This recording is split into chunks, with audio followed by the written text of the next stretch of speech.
A wonderful good day, guys. Magic's here, and today I want to give Bant Stoneforge a run again.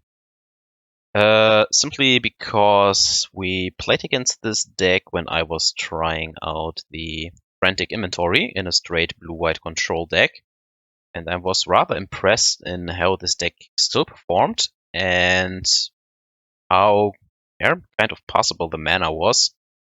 So why not? Let's give it a run. I'm running Ice-Fang here over Shark Typhoon since we are in green-blue. This has, of course, downsides and upsides. On the plus side, Ice-Fang at least is a 1/1 for 2, so it can block in the early game and still cantrips, whereas Shark Typhoon for 2 just cycles itself. Of course, it's uncounterable, whereas Ice-Fang goes on the stack, so that might come into play, but if they use a counter spell on an Ice-Fang, I guess that's fine. Both spells have the job in picking up a sword, maybe, that is lying around, and helping out, hitting the land drops. So the main difference then is that Shark Typhoon scales to the late game with a bigger body, whereas Ice-Fang will always stay as 1/1, but in the late game it will probably gain Death Touch, so it will not be as fast as in the Astrolabe meta, where it was a lot of the times on turn 2 or turn 3. In my experience, it will hit Death Touch most likely turn 4 or 5 at best, but more realistically on 6 or 7. So with a 7th land drop, it should have Death Touch at least. So it's still a fine draw in the late game, simply as a removal spell. Maybe there are some weird games where you just go with the Breeding Pool, basic planes, and then go with basic islands, and then it comes online on turn 4. So I think turn 4 is the earliest you can realistically get Ice-Fang to Death Touch. Now, the body is a little bit better against bounce, obviously, because if you bounce the shark, it's gone for good. On the other hand, you can hardcast Shark Typhoon later on in the game and win from there. We did that in the Sultai League that I played last time. So there are pros and cons to each card. I want to try out Ice-Fang here.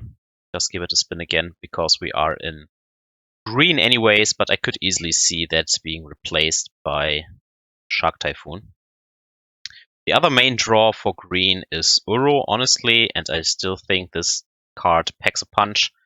What I like about Uro in a Stoneforge deck is that you kind of force them, to answer your creatures on the battlefield with Stoneforge and Ice-Fang alongside a sword that they might pick up.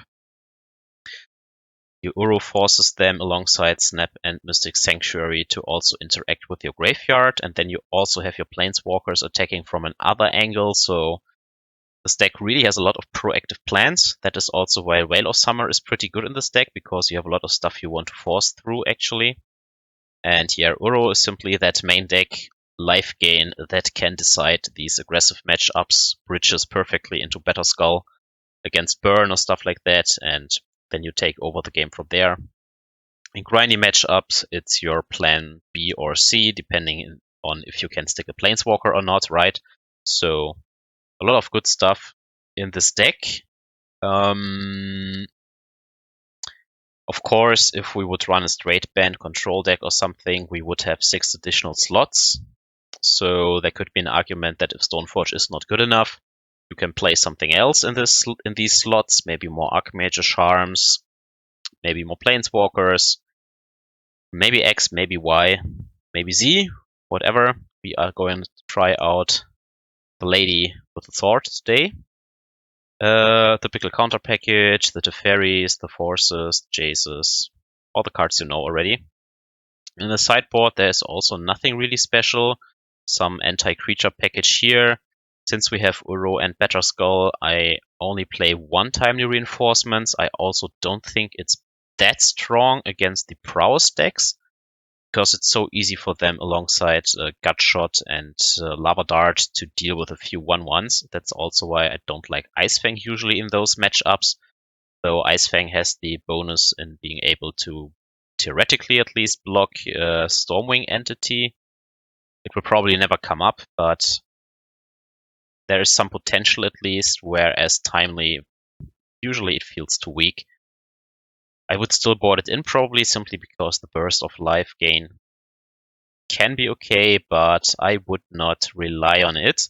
That's why I opted to supplement, or instead of running the second copy, bring in a 5th spot removal. I think Condemn is better against the prowess decks compared to Oust, simply because it deals better with haste creatures, being an instant versus sorcery.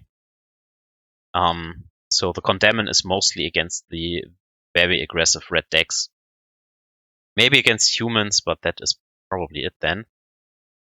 Purges can come also in against any red deck, but also nice against Liliana of the Veil, Dark Confident, Proxar, and other black stuff that is running around in mid-range strategies. Against Ponzar, you hit all of their threats with it, Blood Moon, Chandras, Glory Bringers, stuff like that. What you can't hit with it is Choke, I guess. That's why Aether Gust is there, to supplement it. So against the very aggressive decks, have a whole package of 8 cards here that we can bring in alongside the Stoneforge package. And the Uro, probably bring out something like Ice-Fang and the Jaces, because Jace is bad against haste / bolt decks.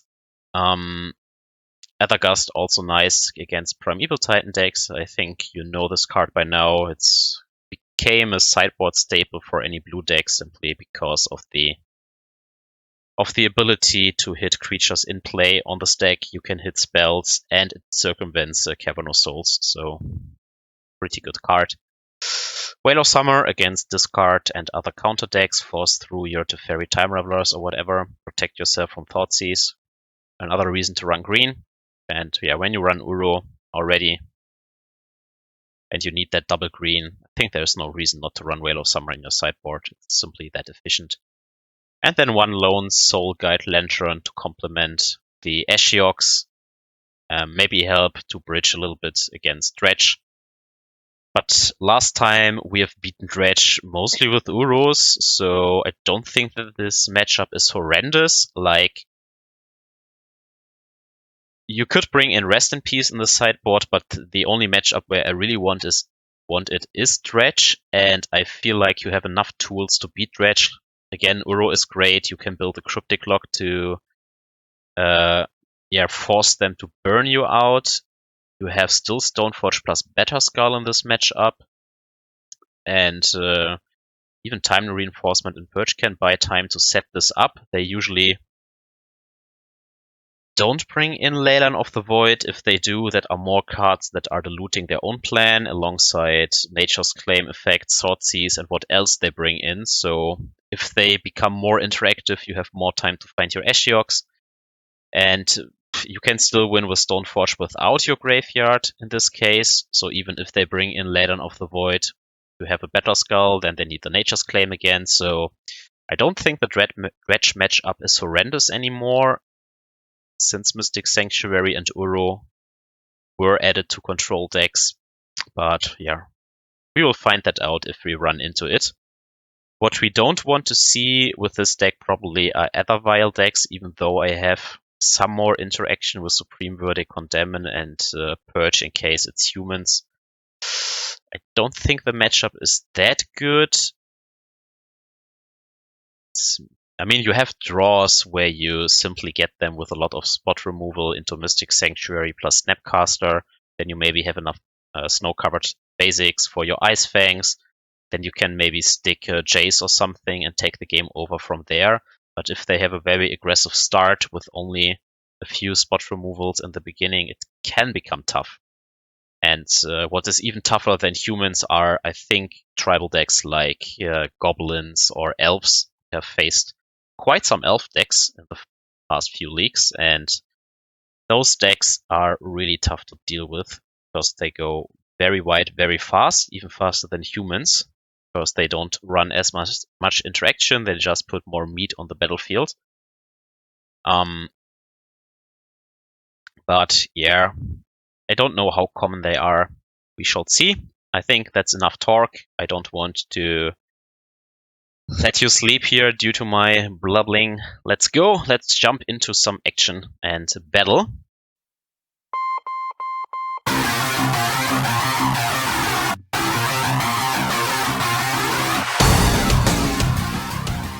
Push the goddamn button! You heard what she said. Alright, match 1, here we go. We have Stoneforge Path and Opt in hand, as well as enough lands to play everything. We can fetch out Temple Garden here and go from there. Or just start with Opt and Headshock it, depending on what we face. But I think that isn't a hand you can mulligan if you put Stoneforge in your deck. The girl was nice and didn't let us draw equipment here.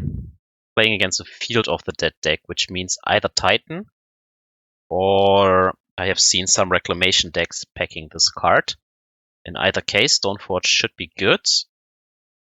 Given that we have now all these islands, probably want the Temple Garden, and in either matchup I don't care about taking 3 damage here. And in both matchups I prefer the sword over Batterskull. Yeah, now we definitely go for the sword. And hope that we can find the counter for the Titan. Or it wrecks us. Going Path to Exile, the best here.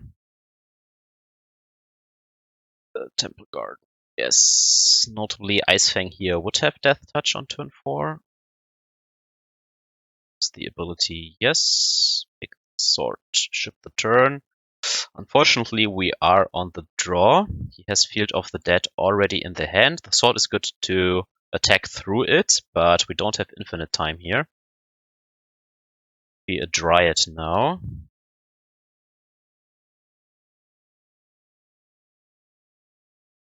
Or even an Azusa. Dryads, okay.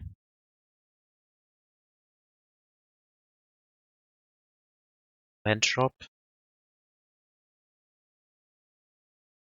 We are flooding out here with 6 land drops. I would have needed a counter spell. The Mana Leak is even fine. The next turn, Titan can hit.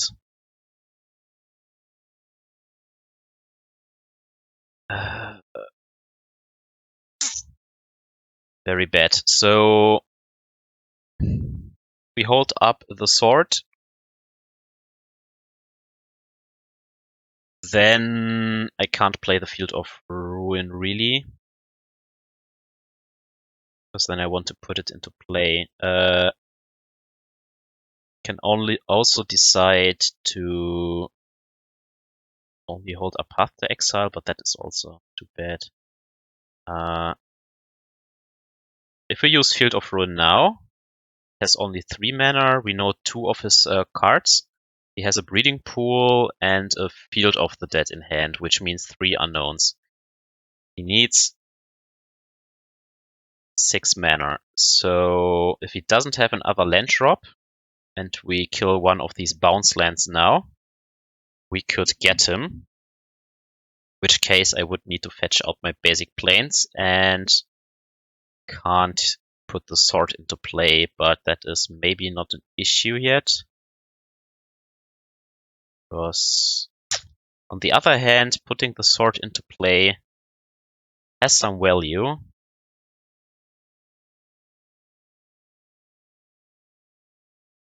The thing is now we have drawn all these lands, but I really needed a fetch land here.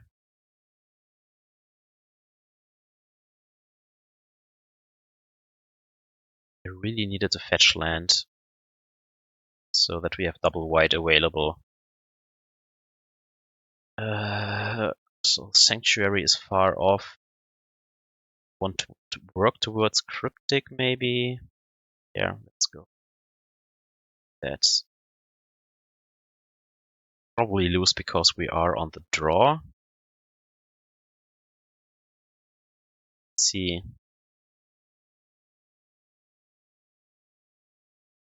Of the Dead.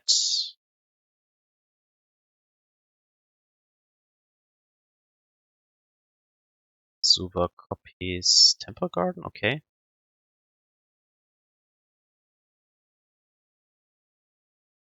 Okay, so we have a chance.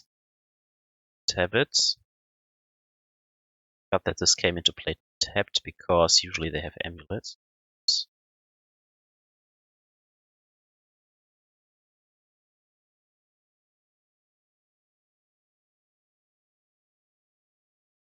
Force might be fine.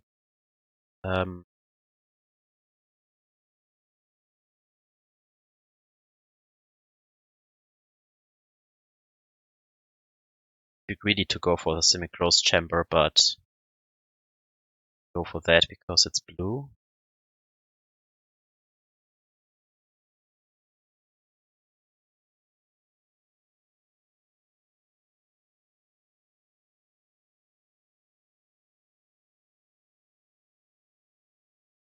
We are allowed to untap then. Usually they don't run removal game 1. Then we have Force plus Path to Exile up. They lose 1 card in hand here. Can still play a Titan if they have it in hand. If they have only Pact, we can counter it. Okay, Rot Farm. The turn back.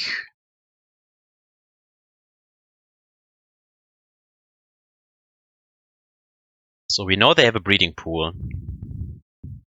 2, 3, 4, 5. Then they have exactly 6 mana.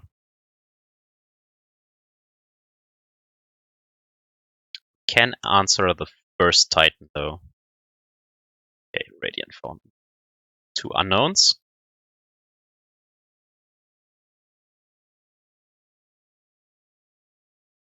And they have it already in hand. Then we have to Path to Exile now before they get more Field of the Deads.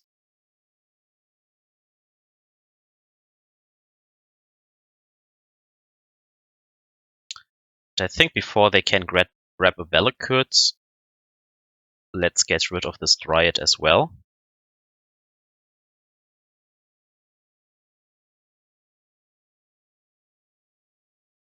Because if they would have grabbed the Valakut now with the Dryad, they could have shooten down the Stoneforge. So I think they go for Field of the Dead here still. Maybe Tolaria West plus Bounce Land. But they can't transmute right now, and we can force the Pact, and they lose resources in hand every turn. So I think we can win this, actually, because they missed this Titan in the last turn.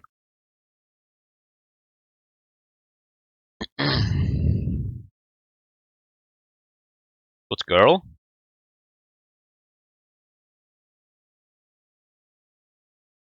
Yeah, they are now in the tank on. They want to find. They still go for the Tolaria West. Can outrace the zombies, I guess. Hope. What did they put back into hand? Besuva. Okay, so they have Breeding Pool and Besuva in hand. Probably a bounce land for the Tolaria West. Man, why are we drawing so many lands here?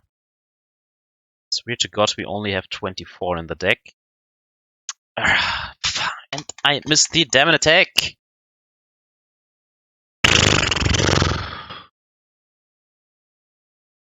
Thank you, Modo.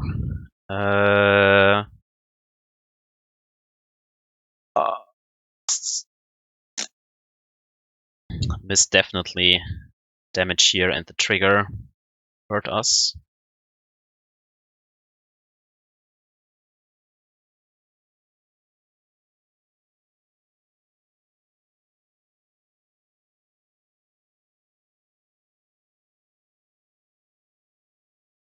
So they had the pact already in hand.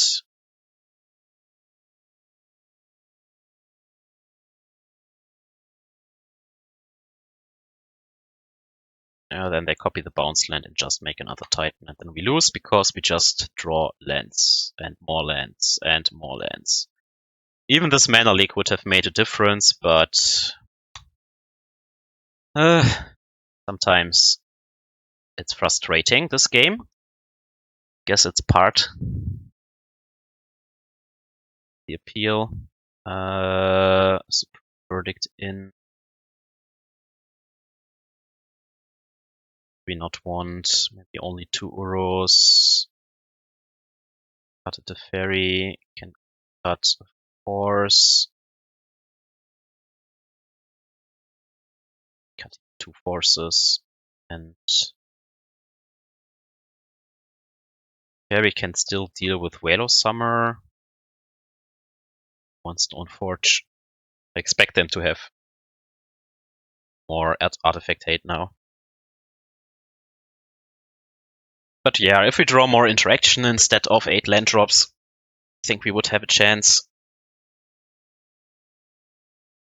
Missing the attack didn't matter in the end. They had enough lands to pitch there.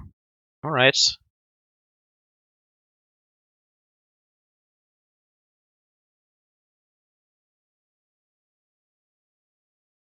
Let's try this again. Now, what Titan has nowadays is Fierce Empath into Emrakul, I think. So this is another reason to have Stoneforge in the deck, because you have to pressure their hand. This is a game where Ice-Fang will not have Death Touch for quite some while. Cavern on Scout. Right. Breeding Pool.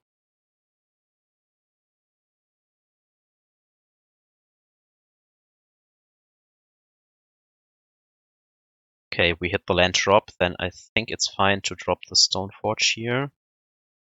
Pick up the sword.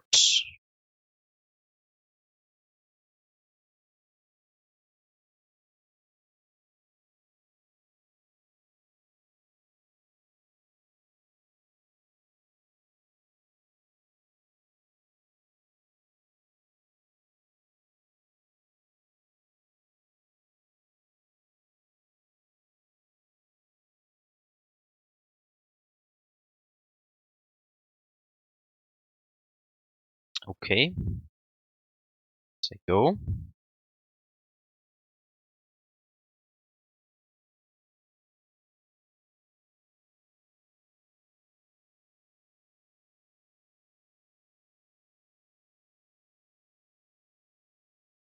Can still kill the Cavern of Souls, but right now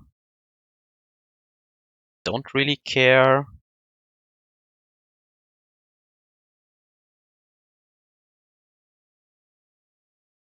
Maybe I care now.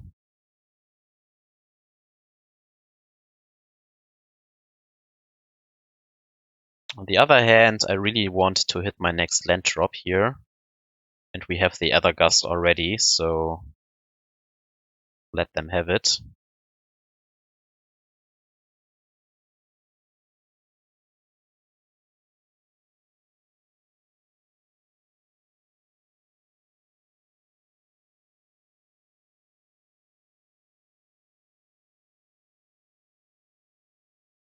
There's the land drop we wanted. We could now go for the sword plus equip. If they have a beast within in response, like putting a forest into play and they have beast within, could lose here. But if they don't have that, that feels like insane value, so I think I take the risk. Chances of this line that I described are not that high, I guess.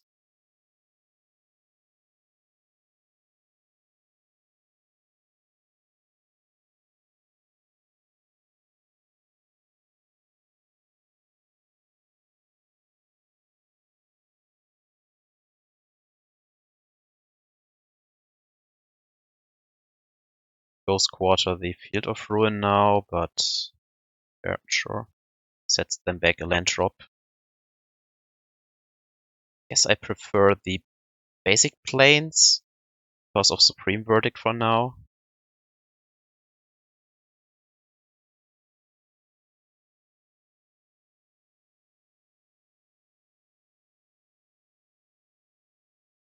We can even risk a Jace, I think.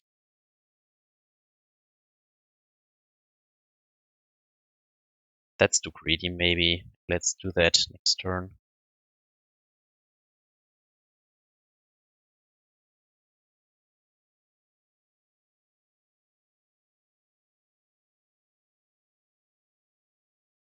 I think we are far enough ahead that we don't need the Jace right away. Holding up Aether Gust seems better.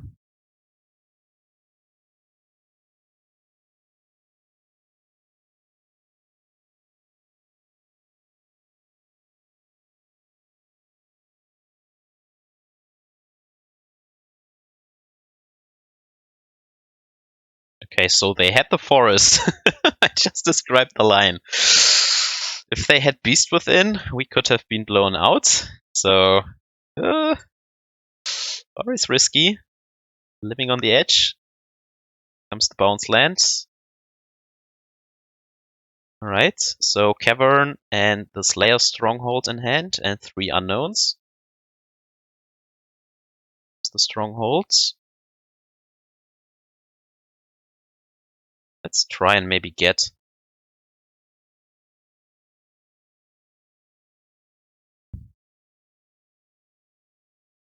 it is risky to bounce something with a Cryptic here because they can put a bounce land into play. But I really don't like this in hand right now, so if they have a Whale of Summer, let them blow it up here. Just want to cycle the Cryptic, get it out of hand.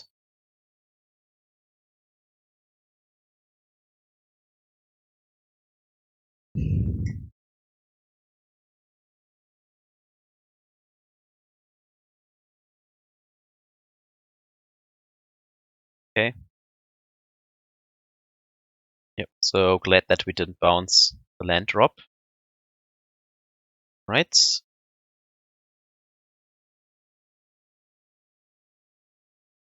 Still, I'm too afraid to play the Jace for this turn because of the Beast Within. In response on the sword, then we are naked here and probably die to prime time.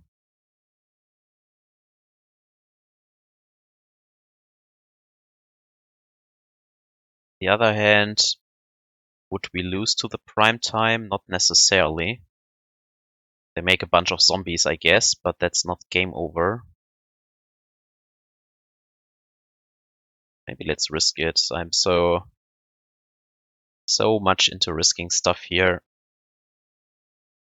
Mystical Dispute, sure. At least one less card in hand means this card becomes better. Careful now, don't miss the attack trigger again.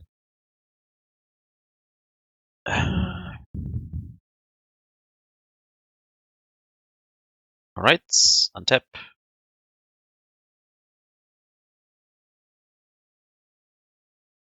And ship the turn. Okay. Pitch the Tribe Scout. So they have Slayer Stronghold in hand. Then the Cavern of Souls and 2 unknowns. So at most 2 threats. Alright. Nothing here. Okay. Another Jace. Why not?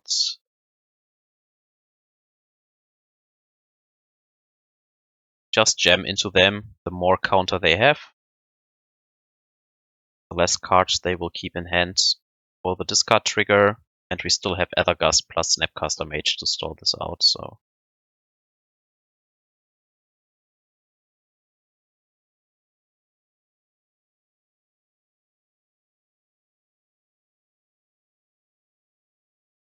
The Slayer Stronghold? Yeah, okay, so 2 unknowns. Still have Aether Gust in hand. Okay.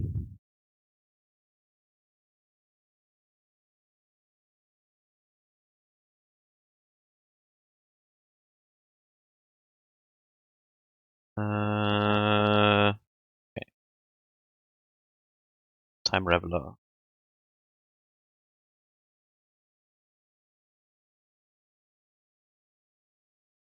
Ship.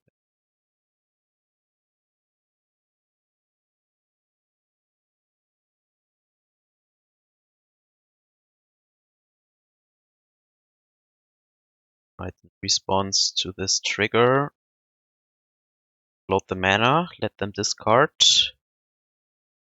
Of course, I tapped wrong. Man, I make so much misplays. I wanted to use the mana to play Snapcaster Mage and bounce it, but I missed the goddamn trigger.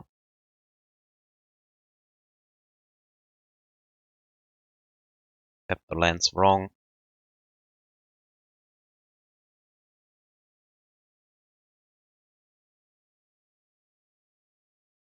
And then even wasted 3 mana here in this turn. God! I even know it and play so bad. Like I don't want to win this. Alright, embarrassing.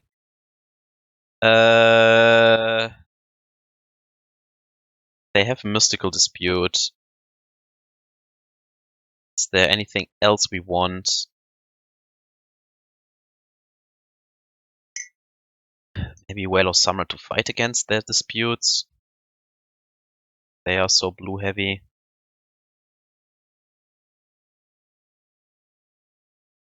Teferi can bounce a Dryad, but on the draw that's kind of awkward.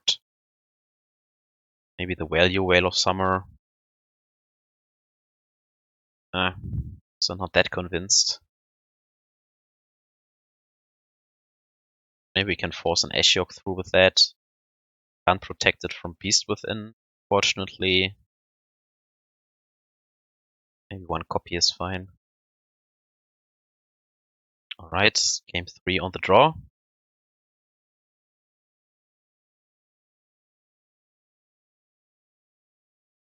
So I hopefully made my fair share of mistakes today.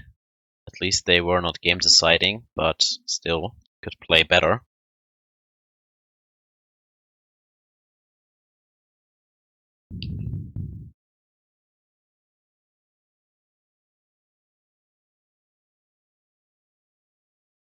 Stoneforge plus Supreme Verdict. 5 lands in hand. I think that is too much. I don't want to experience game 1 again. So while Stoneforge is nice, Supreme Verdict alone is not enough for me to keep this. It's a bad hand. Well, now we have the same hand as the first, just with the worst Jace. So deck doesn't want to cooperate here. And he has the same start as in game 1. Do we draw more lands?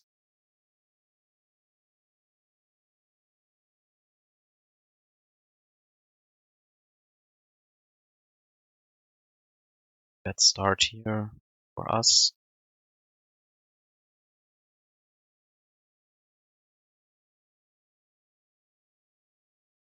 This Cryptic will probably be too slow.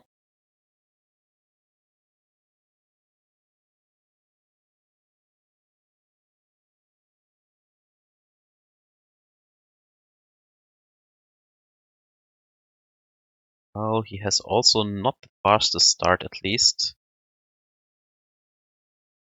I think here our line is simply to buy time, like...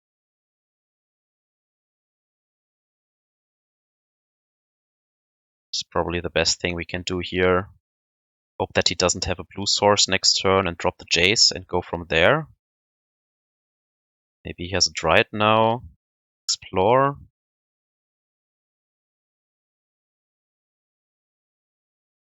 Explore. Right. Oh, he is tapped out. At least mostly. Has 3-4 mana.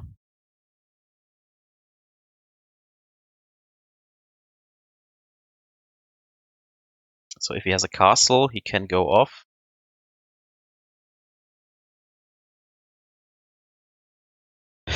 Let's see if we die here or not. If we can untap with a Jace, I feel good. With this hand, we can't. Becomes tough. Tireless Tracker. Okay.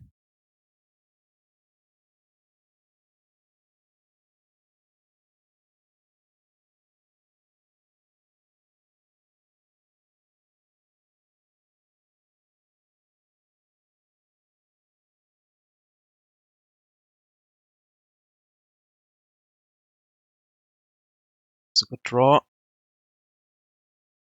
Great Storm.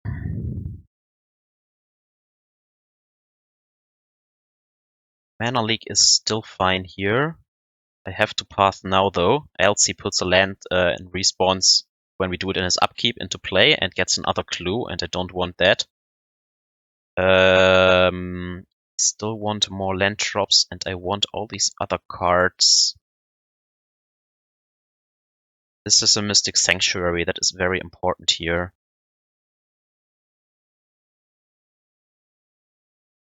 Don't want him to drop the Titan, so yeah, I think I keep the land drops on top actually and play the forest out. And we still have Cryptic up or Aether Gust plus Mana Leak. The Jace stays still at 2. This attacks, so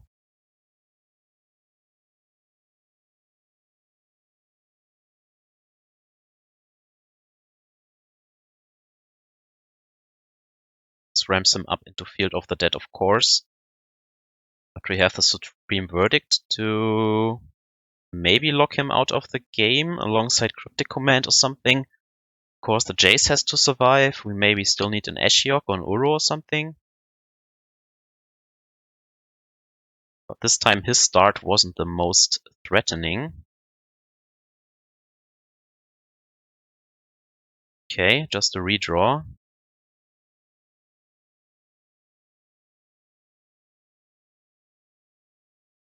And Azusa.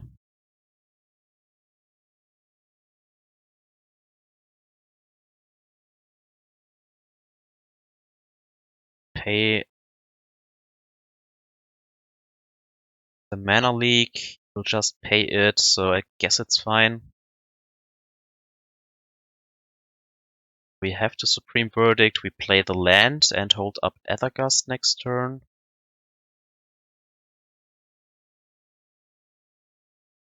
Okay.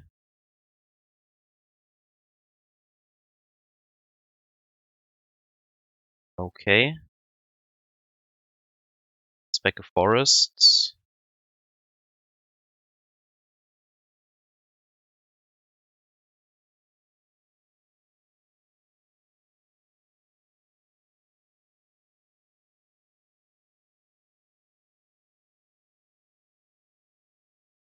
These don't have Whale of Summer.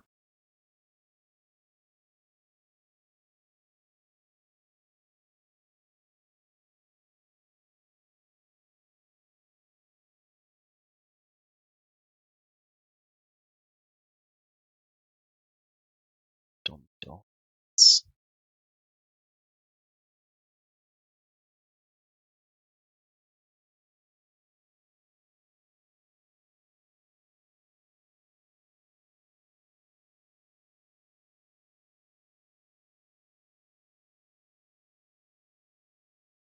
So he has a forest and Field of the Dead in hand and 5 unknowns. 8 mana here. Yeah, 8 mana.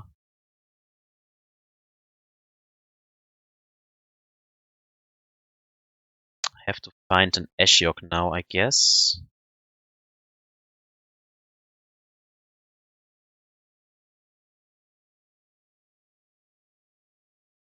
4 mana.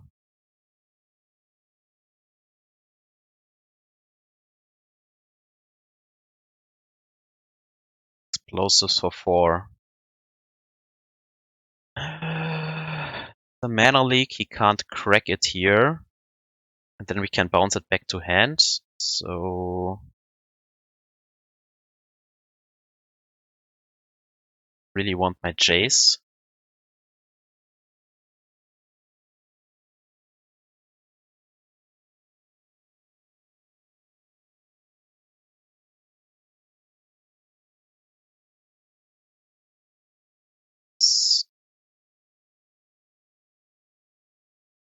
He has Well of Summer, of course he gets us here.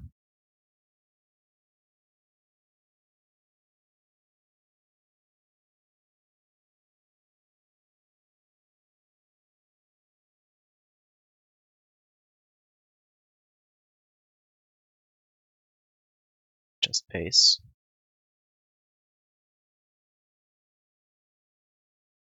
Okay, yeah. Still had the land drop. Well, at least there's nothing else here.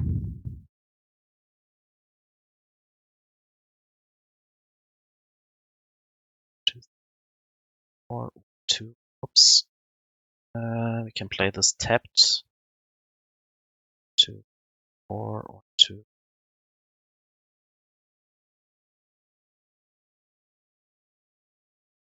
In case he has Mystical Dispute, the blue source.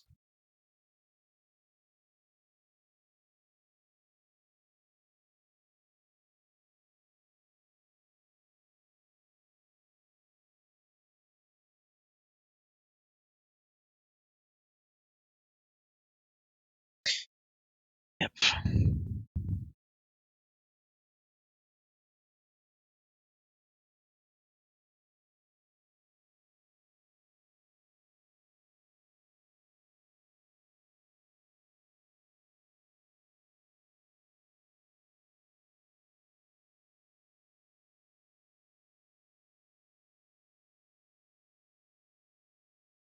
Back on top, of course.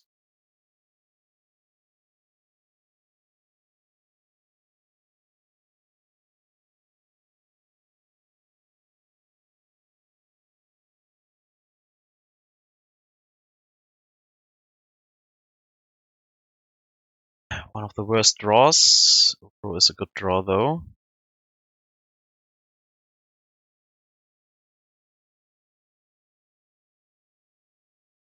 It's 2.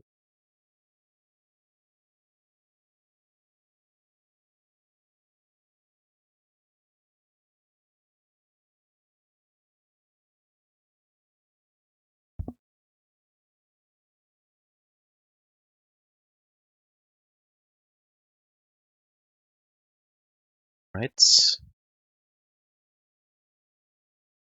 Uro plus the Cryptic Chains against the world.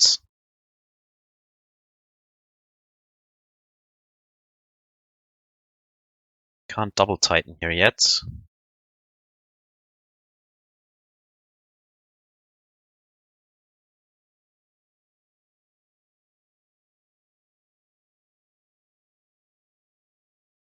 Probably puts it back on top again.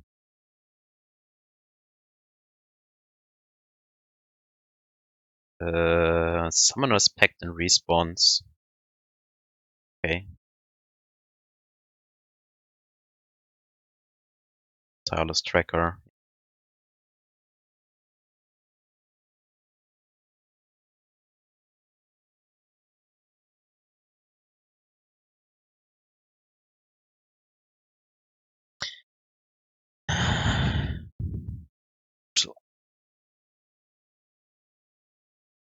Not getting anywhere here. Now he has a Titan in hand.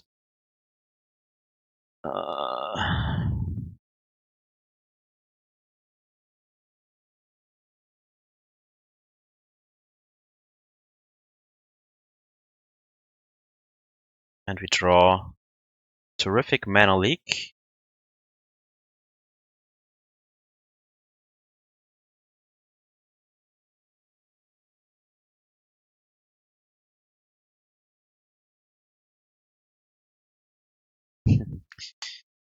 Yeah. Should I have pitched the Cryptic here? I'm not sure.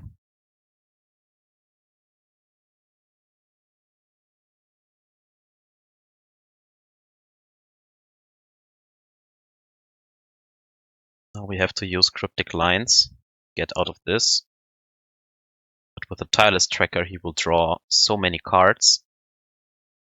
The second one is really brutal.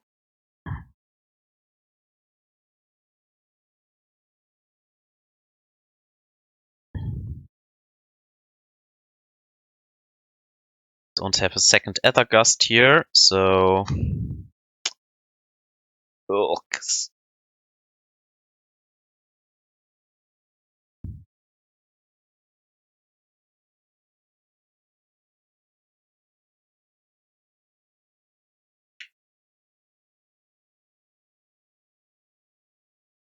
Yep.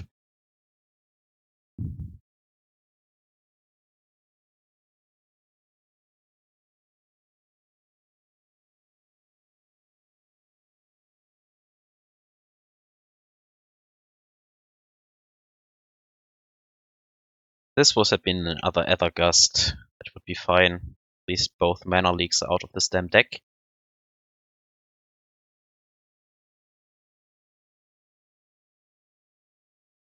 Now he has the Bog back in hand. No, he didn't put that back in hand. Throws Chamber back in hand, but he makes infinite zombies now. And I don't really have a way here to win this.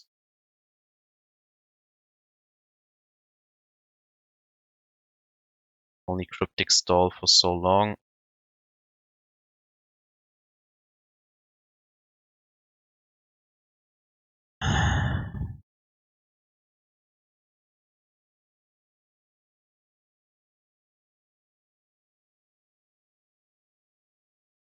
You are also too late, Ashiok.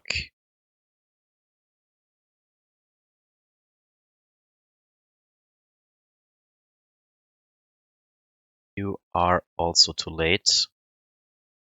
So while the early game was good, he had the explosives to kill the Jace. The mana leaks were bad.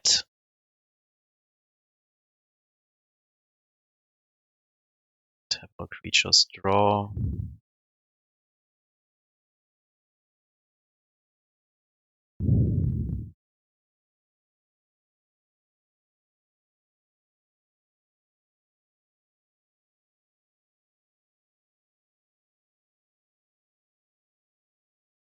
And so we lose.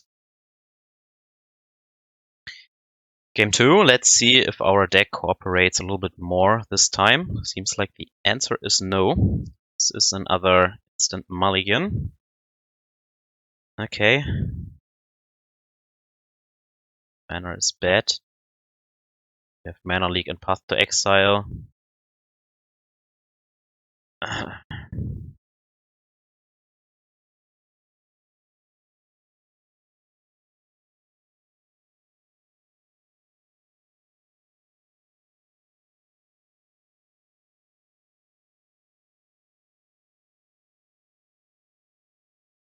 Breeding Pool tapped, alright.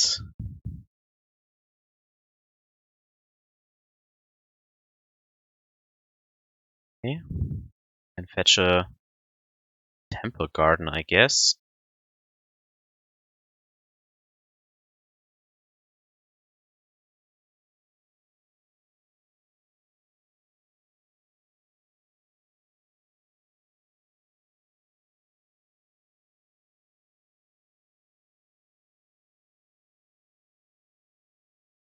This is a control mirror. Our hand is awkward so far. Well, now we can pitch the Supreme Verdict at least.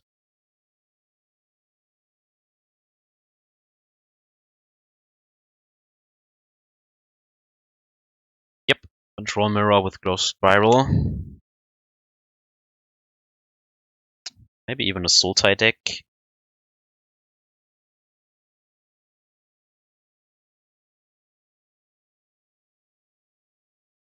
It's the land drop here.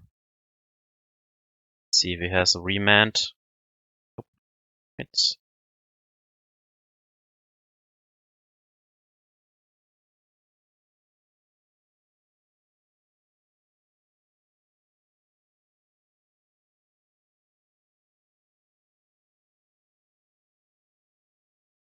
to hit a land drop next turn. So does our opponent, I guess. He's also missing. We don't ramp him here into Effect of Fiction or something. We still have Force, I guess.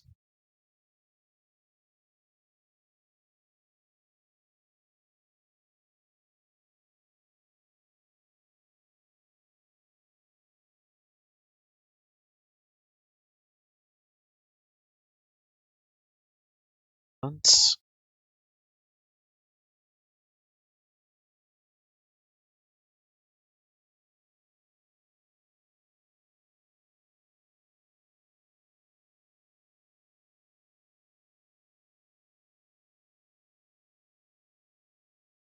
did I even call the line?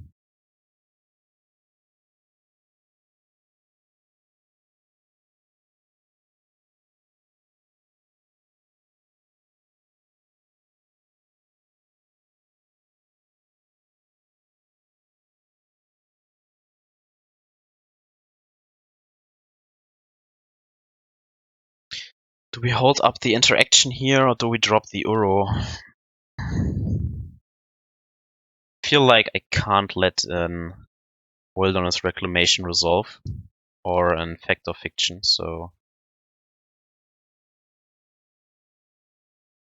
then again, we'll never have a better window, I guess. And we need the land drop, so get the land drop at least. Now they draw the land drop Wilderness Reclamation and play Effect of Fiction. Or an Uro of their own, okay, fair. They are the better Uro deck because of fact.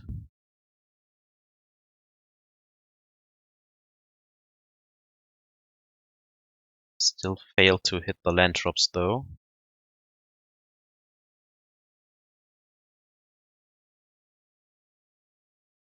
Read. Force me, baby.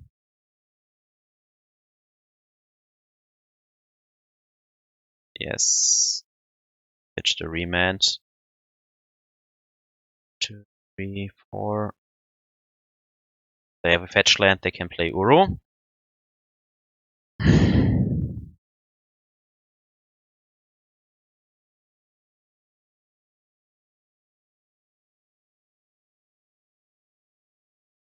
Well, lucky for us that they missed the land drops so much. So do we.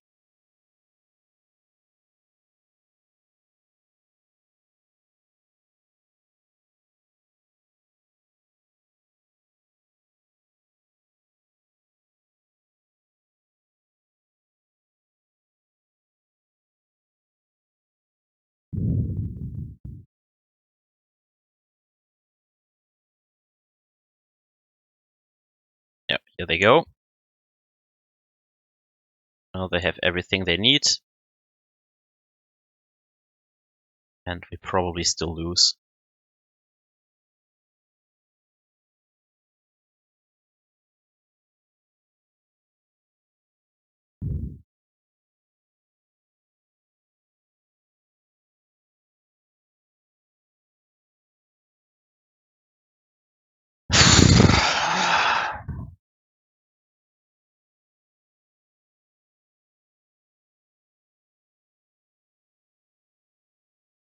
Thing is, they have more bombs in their hands or in their deck with Fact of Fictions. Usually they run around 4, so as the game progresses, there is no way we win this. Would have needed an Stoneforge start, then we probably win. As it is now, we don't have any game action. And just let them build their mana.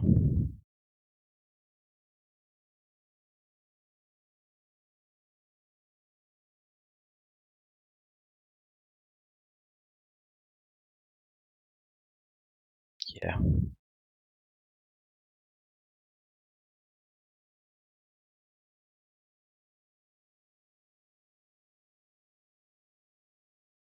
Now we play into their remands.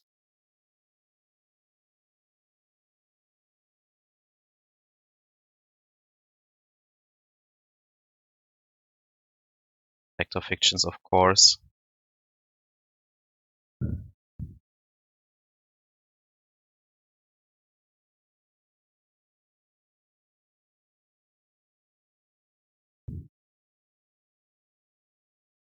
Okay. We drop our Uro, they will drop their Uro. At least we have Path to Exile. We have still Remand probably in hand. If we sit here and do nothing, they will just make land drops eventually, and these Field of Ruins will kill us, so... this matchup is not good. This matchup is not good.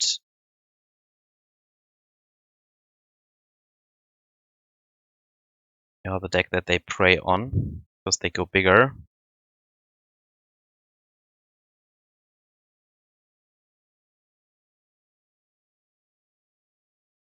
Okay.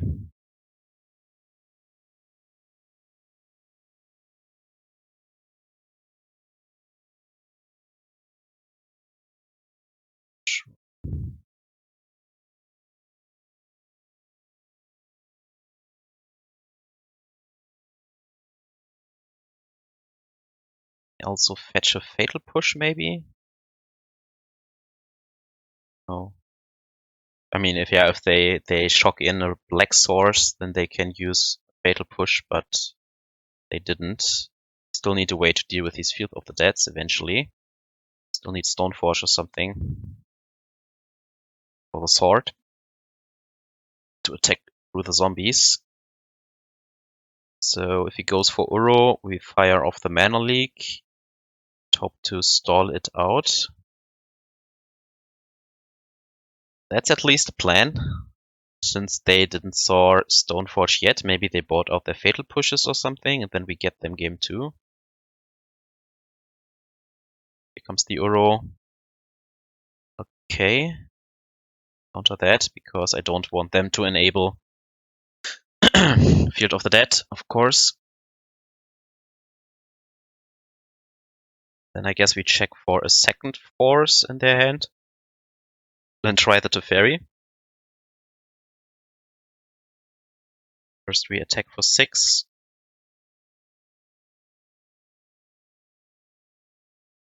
Get my trigger. Ice-Fang, okay.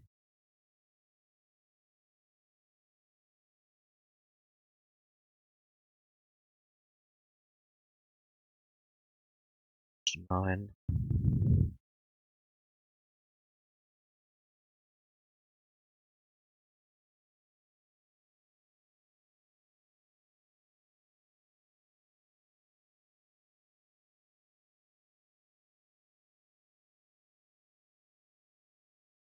A force check, but then at least they pitch another card, so they are losing resources.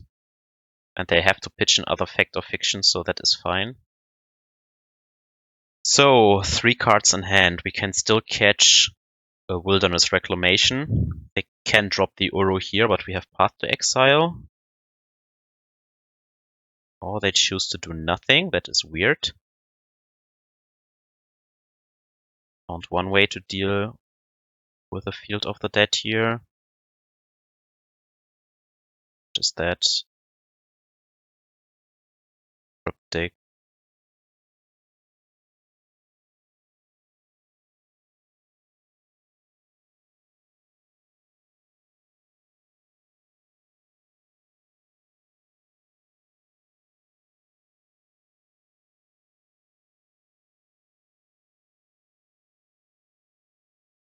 Now I don't want to enable a Fatal Push here, so I will not use Field of Ruin.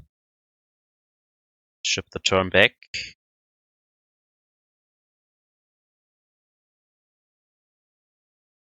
They have to play Uro out now. Hope we can find another counterspell for it.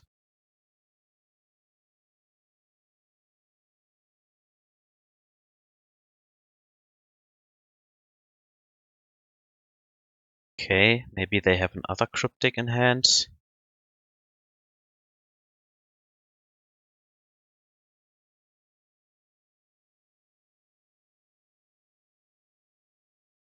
Now we have double force, so need to play Ice-Fang here.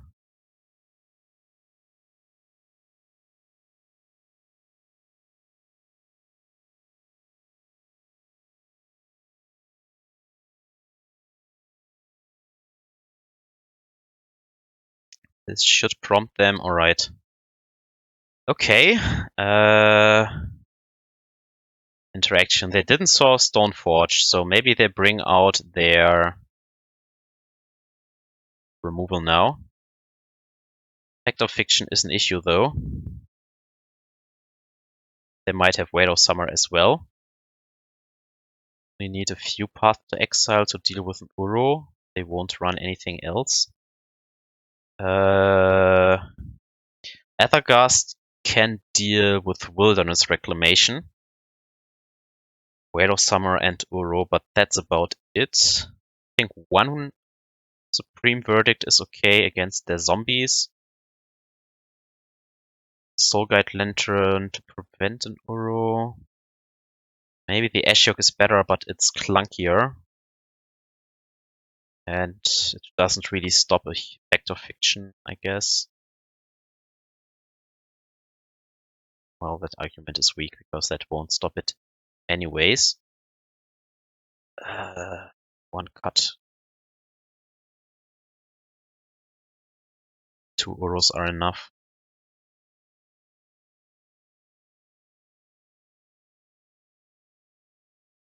Let's try to get a Stoneforge down and go from there. Have to stop the graveyard, right? We just make them discard cards. Makes it quicker for them to get the Uros. And they run a lot of fetch lands, so maybe one Ashiok is fine on the draw. Then what do we drop? Dropping an Ice-Fang feels weird, but I think it's the least important card here. All the Planeswalkers are better.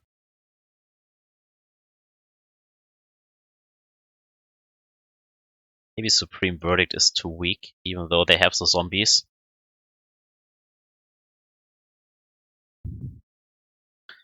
Try to circumvent them with a sword or something.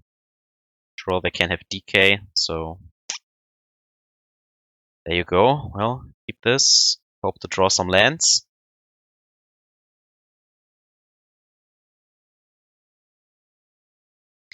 Hope that we can draw some lands. Yep, okay. That is a land. Guess we fetch Shock next turn then anyways. Do we? Can play this tapped and play this next turn. Go from there. Or we can just fetch out a Breeding Pool now. Then we have one less land in the deck, so I make the Hallowed Fountain play. Now they can have Remand on turn 2, of course, so it's not guaranteed that we can drop the Stoneforge.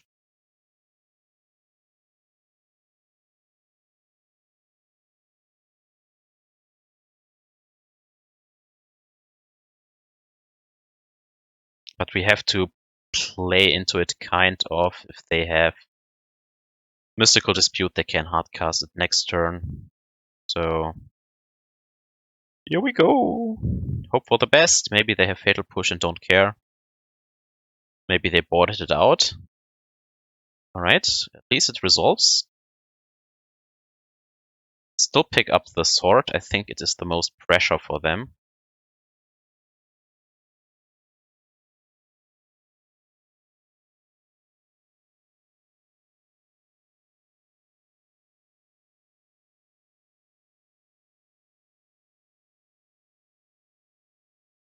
Okay.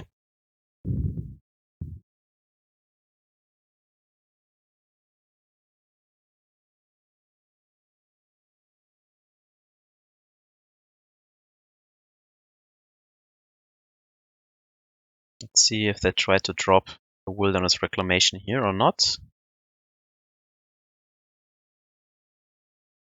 An Uro. Okay.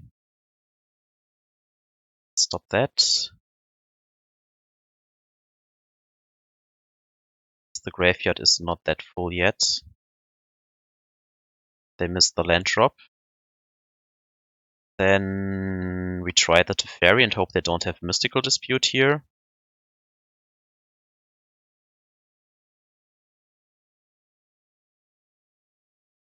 It's probably the play.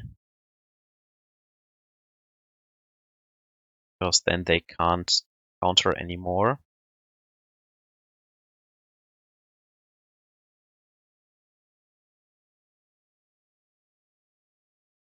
Okay, they pitch another Growth Spiral.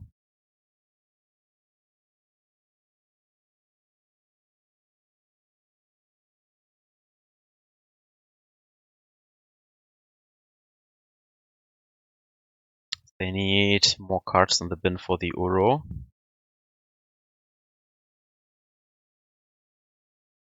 Still force up. Wow, okay.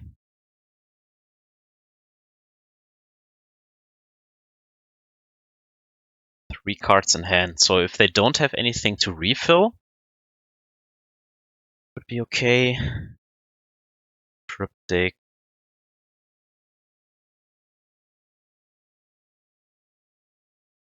See us resolving this Jace anytime soon.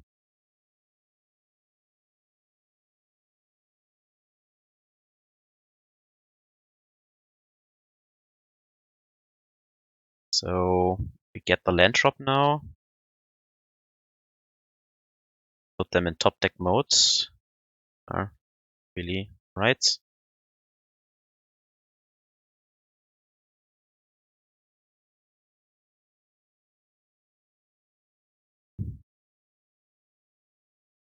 Okay, two cards against our hand here.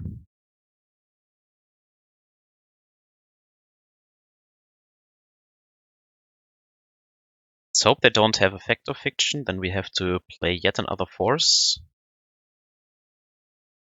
It's one land drop. Damn it. Ah, this sucks.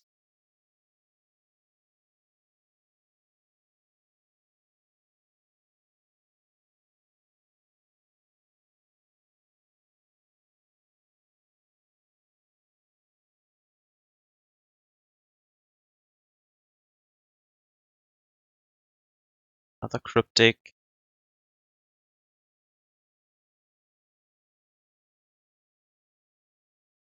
They top deck exactly Cryptic.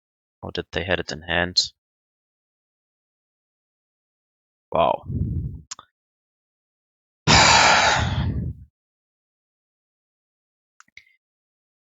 Why are we missing land drops? Damn you, deck.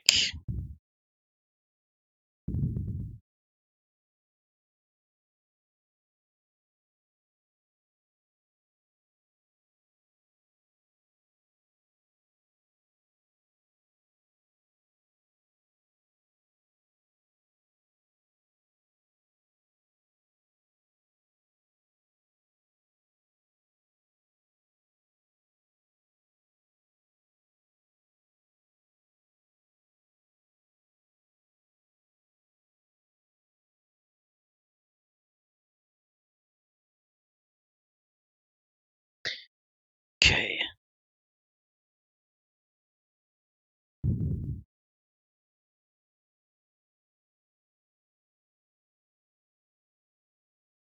I can't use Field of Ruin here to hit my land drops.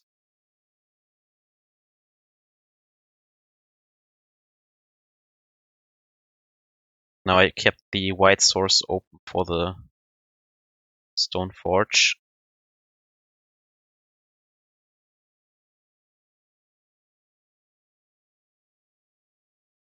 I think we pitched the Mana Leak because I can pay for it now. Yeah, let's just attack. Hardcast the sword. We don't have anything else to do here. And we hope that he can't drop Uro into play, or else he outgrinds us again. Pitched 3 Force this game. That's the reason why we have so few resources, but without all forces we would have lost already.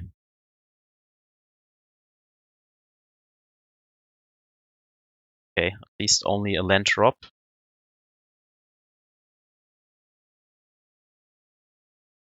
Graveyard Hate, come on. Alright, that is no Graveyard Hate. Do we want an opt?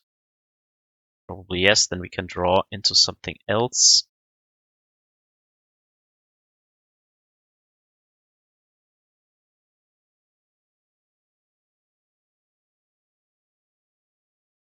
Should have kept the land in hand actually to get the Uro into play when he has to discard.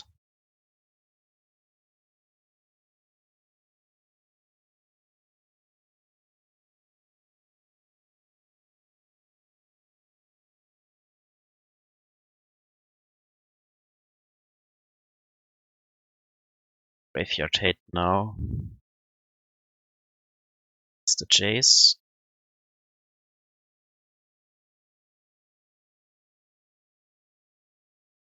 It's against Uro.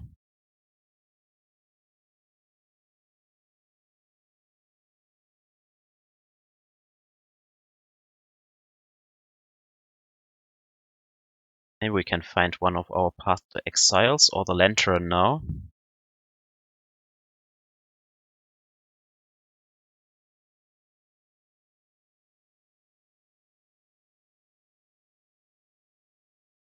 Yep.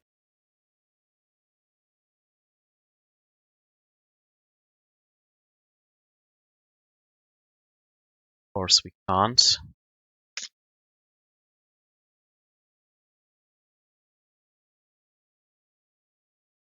Play a land this turn.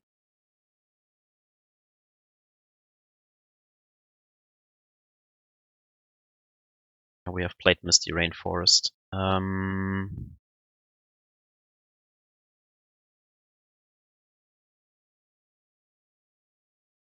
think we need the land drop, so I rather take the snap.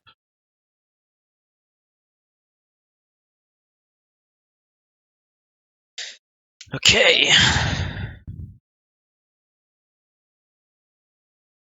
Scry's 2 now.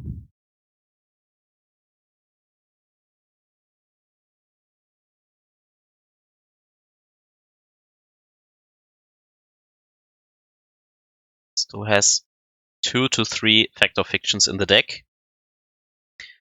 And he found a card that he likes. I have only one Ashiok and one Soul Guide Lantern in the deck to could have beaten the Uro. Yeah, and of course he hits the Fact or Fiction.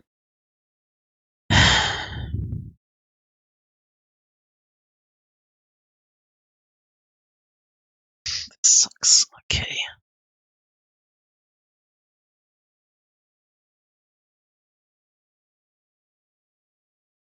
Uro is a redraw.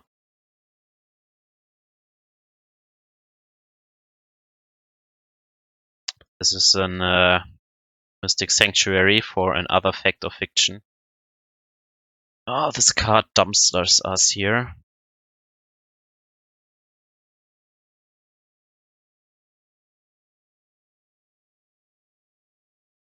Now he has to decide if he wants the Rainforest with a dead breeding pool or another Fact or Fiction, or if he wants the counter spells with the interaction.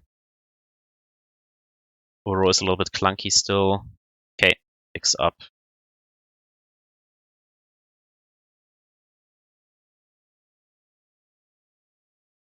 Card for another Fact or Fiction here, I guess.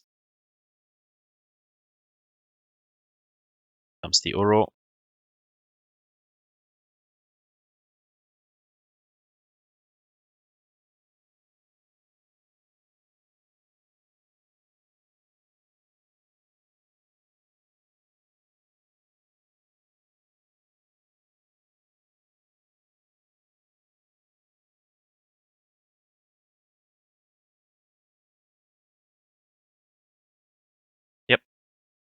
as expected.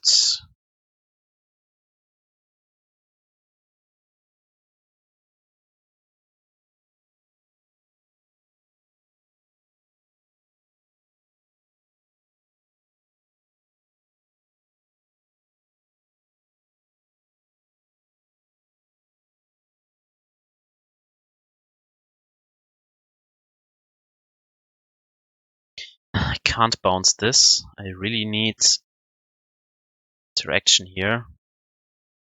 Oh my goodness.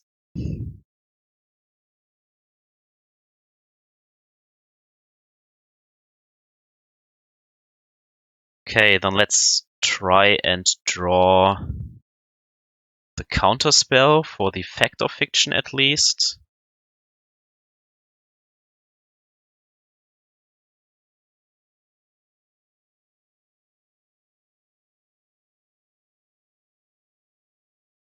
We can get the Batterskull.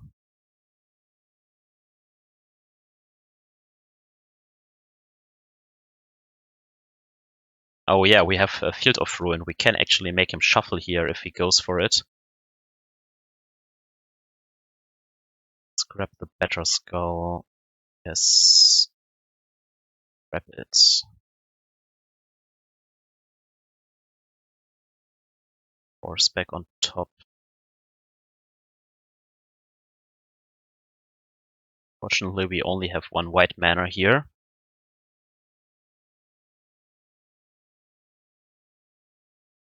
It's okay.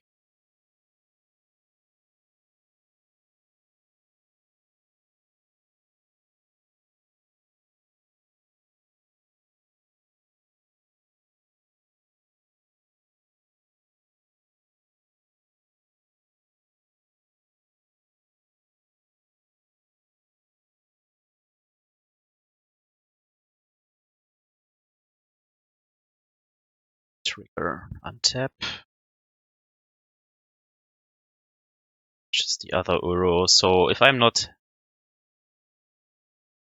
No, he has the Breeding Pool. He has played it out, right? Because he drew an extra card from that Uro. Doesn't make sense otherwise. Yeah. 2-3. Play around a Mystical Dispute for now.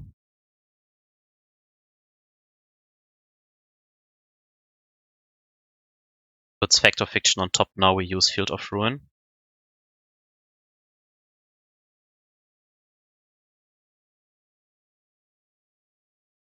Okay, I think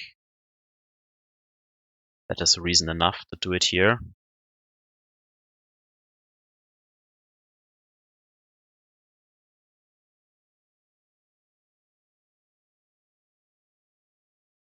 Of course, he will draw more stuff.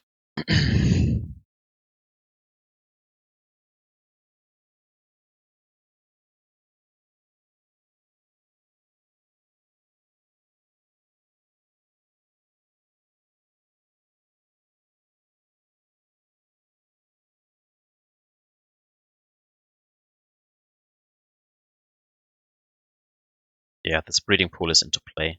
Makes sense. This probably doesn't have Fatal Push in his deck anymore.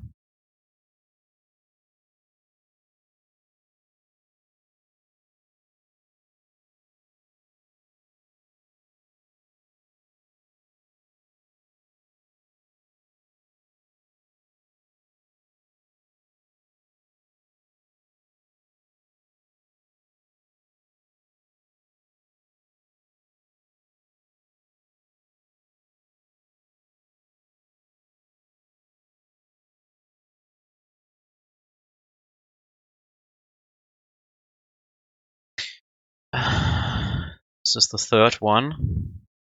Good top deck by him. Finding 3 in the top 27 cards. You knew that was coming. Don't act surprised now. Act surprised.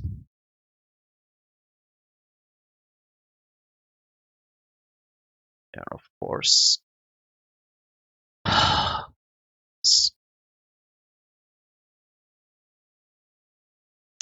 Just top decks better. Yes.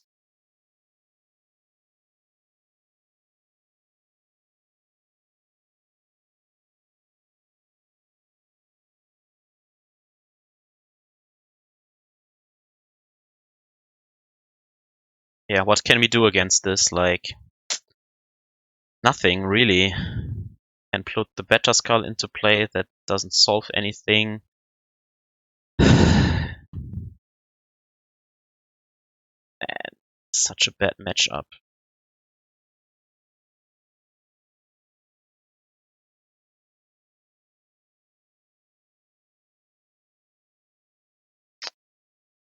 See if he runs 3 Mystic Sanctuaries.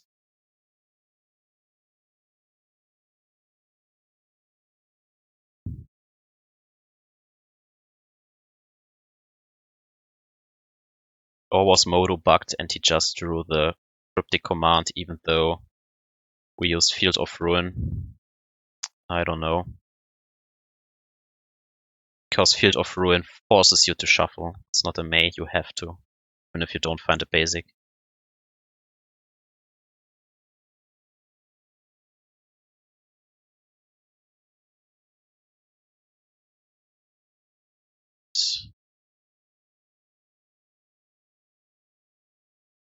Yeah, I mean, his hand is full again very soon.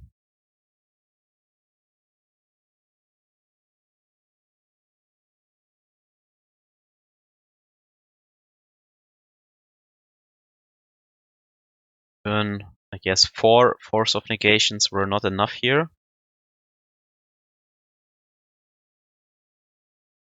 Drew out of it pretty good. But no more Mystic Sanctuaries at least, so his only win condition is really Uro, I guess. Or he runs Nexus of Fate and takes infinite turns, I don't know.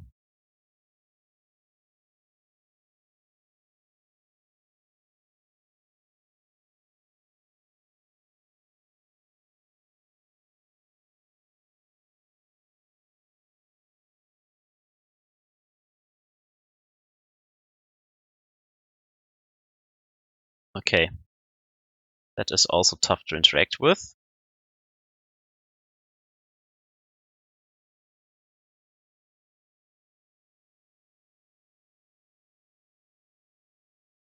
That will kill our Jace.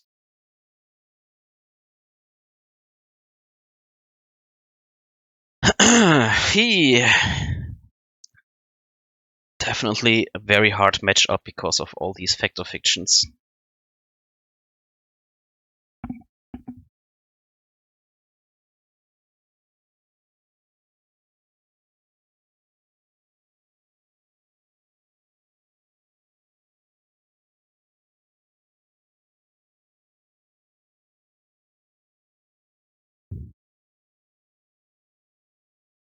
Okay, 2 unknowns, 1 remand, 1 delta.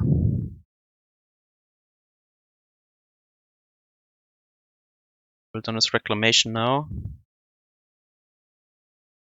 Just another Uro.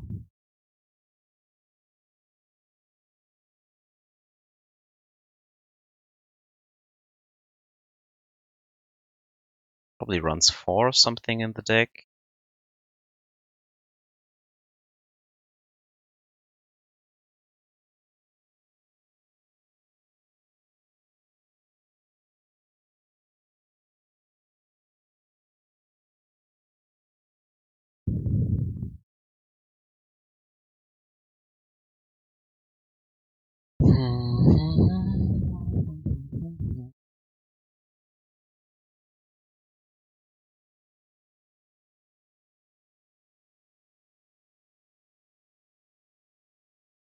Brainstorm! Great. We found a way to deal with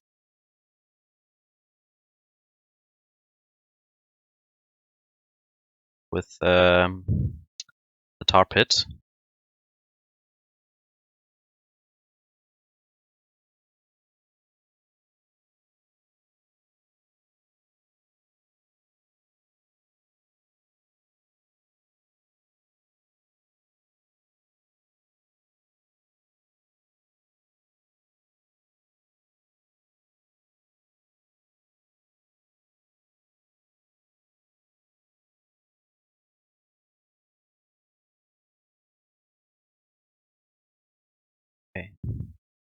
Sword connects.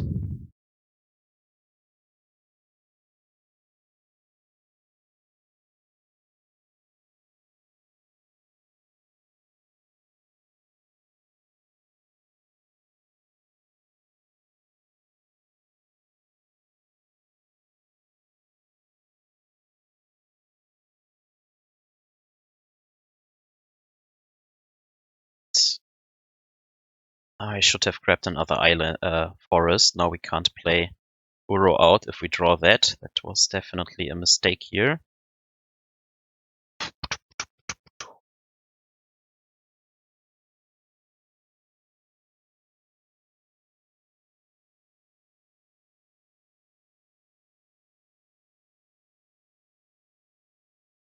Hits.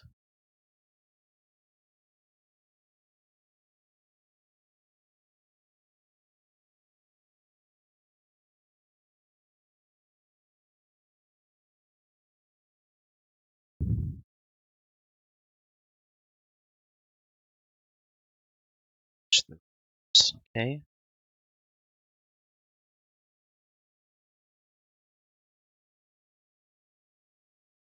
Put it on our Death Toucher so that we can get at least rid of the Uro.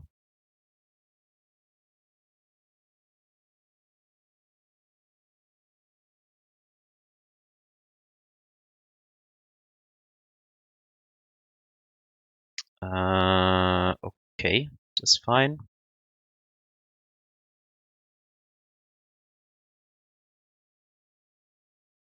Hope he doesn't have another Cryptic or something in hand. Ship the turn back.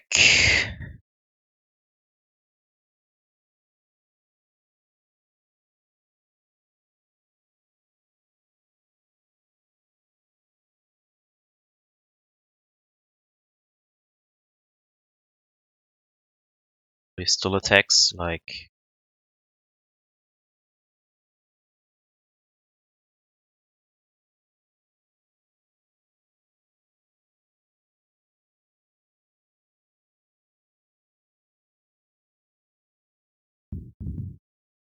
He still has Field of the Deads in his deck. I don't know if he has still targets for the lands though. How many zombies he can really make. He still had Fatal Push in the deck.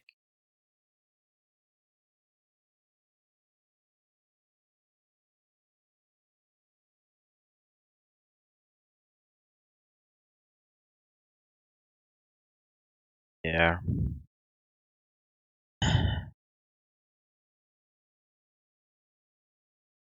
Can't do anything against that.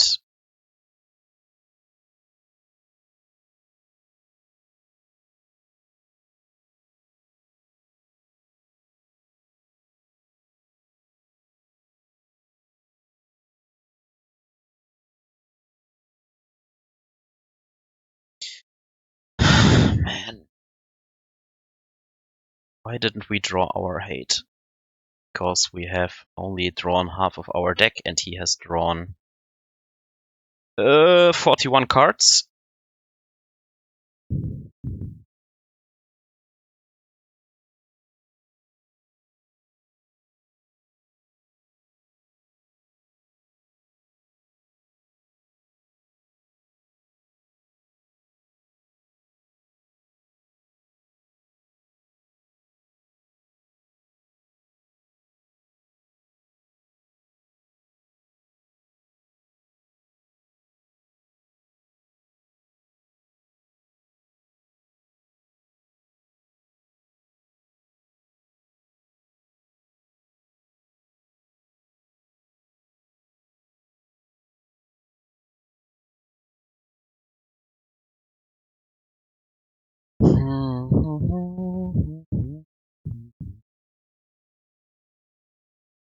Yep, there's the Reclamation, so he runs that as well.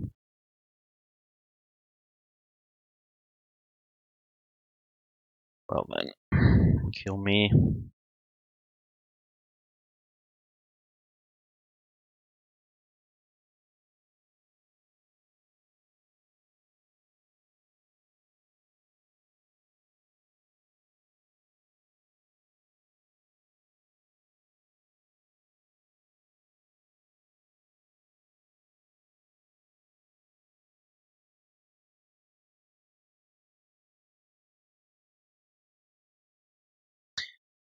Okay. Can deal with 1 Uro at least.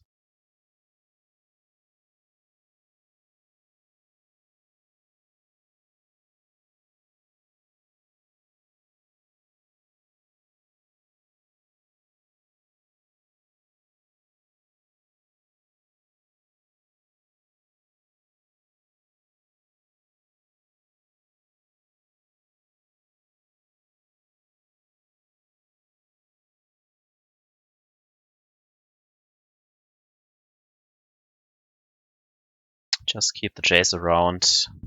Hope that he doesn't rip the Nexus time soon. Drops now the other Uro.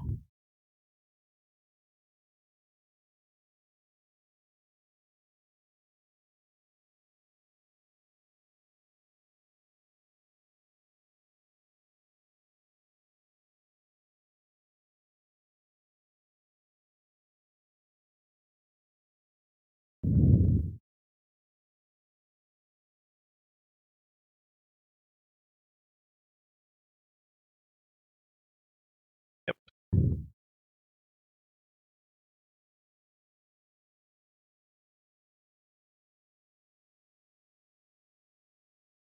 Still has Field of the Dead in his deck, so eventually he will draw some lands, I guess. Think, hope, maybe. Can't counter the Nexus of Fate unless he has Veil of Summer. Yes.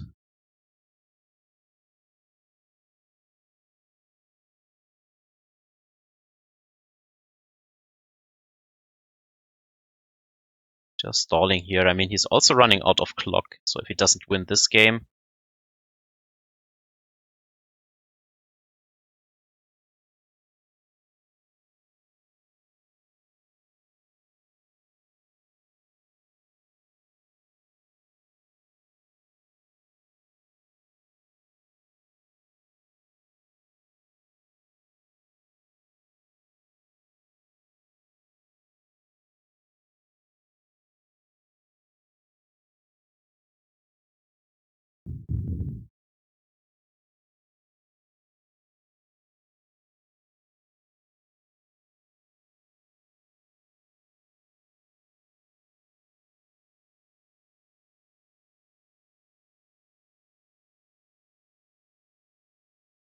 it's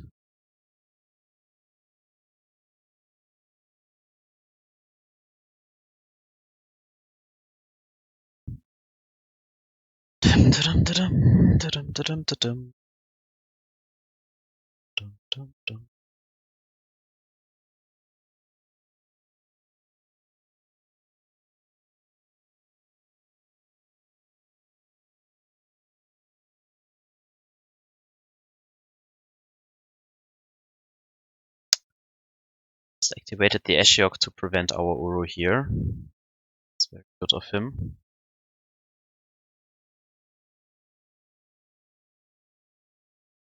That block doesn't matter.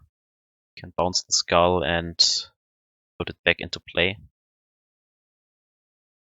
So who cares? Just get rid of the Ashiok and try to make some fresh draws here.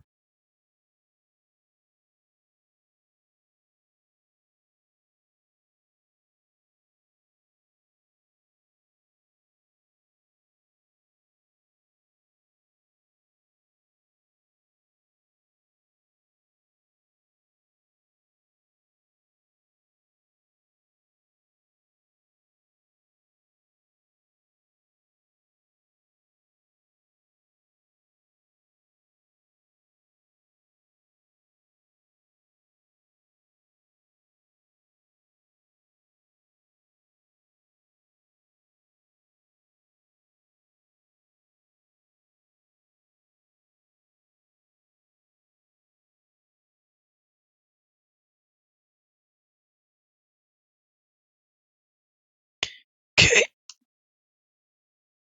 Let's see what he's doing. He's still drawing 2 cards per round. He can still Nexus of Fate us. Okay, here comes Field of the Dead now. But only one more card in hand for now.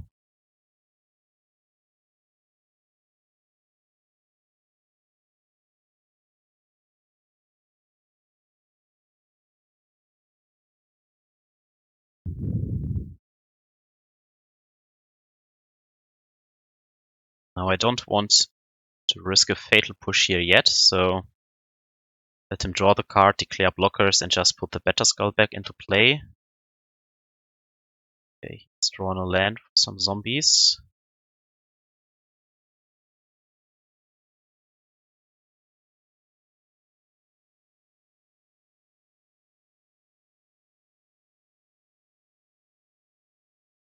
I want the Stoneforge Dead for our Uro, of course.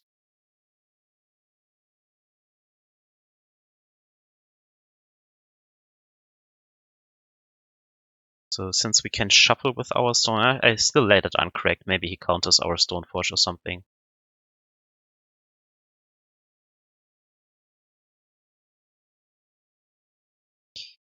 Okay, go.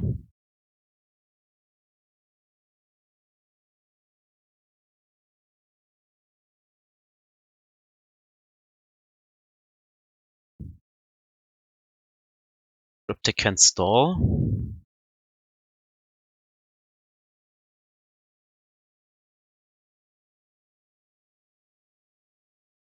He double blocks. It's not. It's the Jace dead, eh? Let's create another blocker.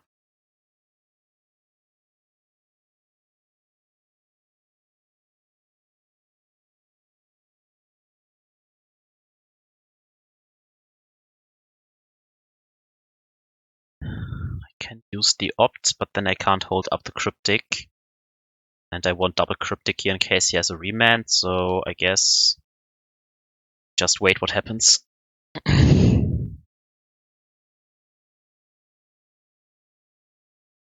Don't need our Uro right away. Okay.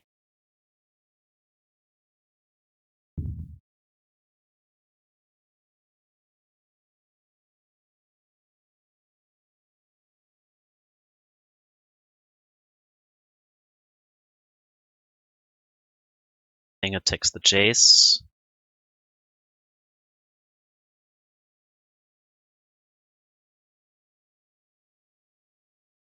Protect it. Time.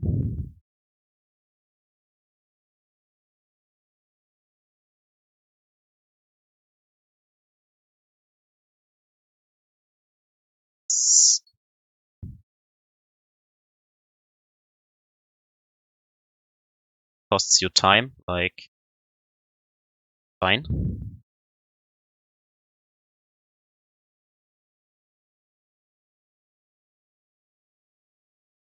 I don't think extra turns will win him the game anymore, because he just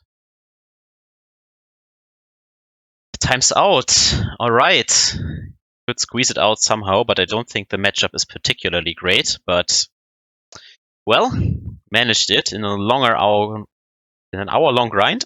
That's what I meant to say. See you back for game 3. Here we go, match 3. Mana looks very awkward, and we are playing against Tron, and we are on the draw. Well, we are not doing anything but playing Field of Ruins, so at least we have the fields in hand. Have white mana yet? Well, how do we win game 1? Like, realistically, we break up Tron long enough to assemble enough counter magic. So let's try this.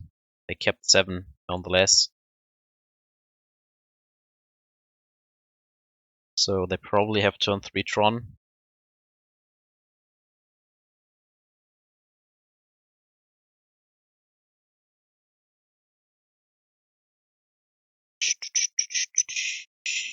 Okay, Star is not a map. Maybe they have Scrying on 2. Force. Nope.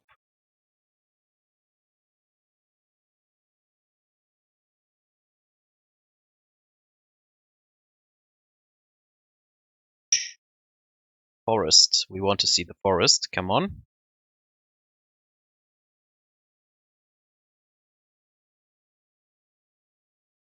Steerings with...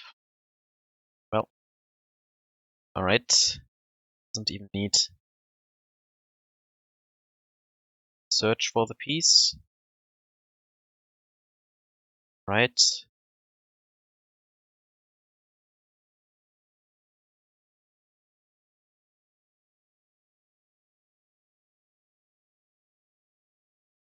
Then we can only cross our fingers that he has to build up Tron here and then still doesn't have a redundant copy in hand.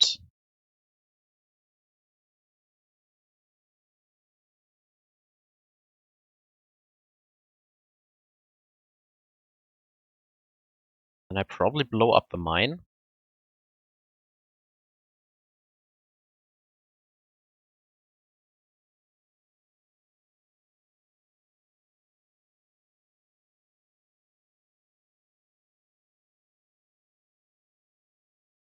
Okay.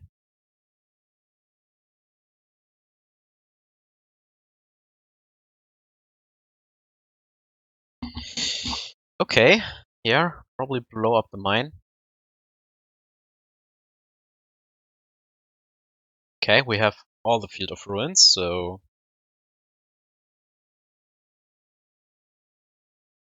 could hold up Mana Leak, but I don't think it's particularly good.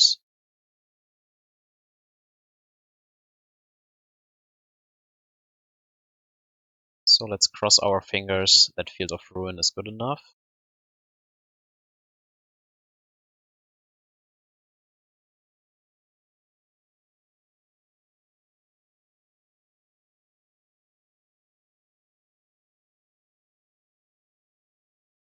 On the play, this hand would be insane probably, but as it is right now, the die has decided.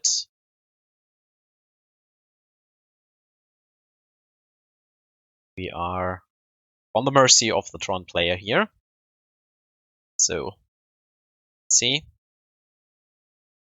They go Steerings into the mine. They only have 5 mana. Or they have another mine anyways. I hate Tron. Ah! Where is the force when you need it? Tron players.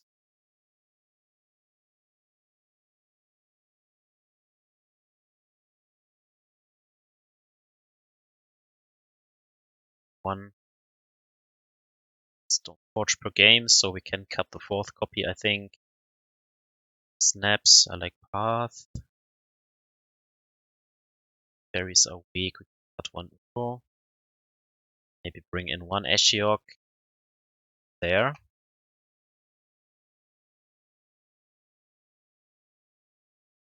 At least we had 1 Field of Ruin there. Game action much wow. Counter. Nothing happens or they are too slow. Hopefully draw into Ceremonious Rejection, have Snapcaster for it. Along those lines. See how we win.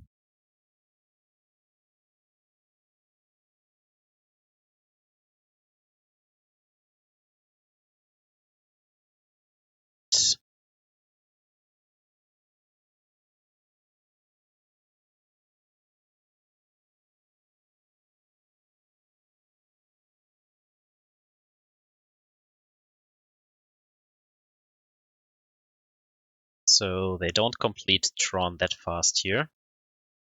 That's good. And, well, only another forest. I think on average you should take the mulligans with Tron in this case. Because your non-Tron land hands are so weak overall.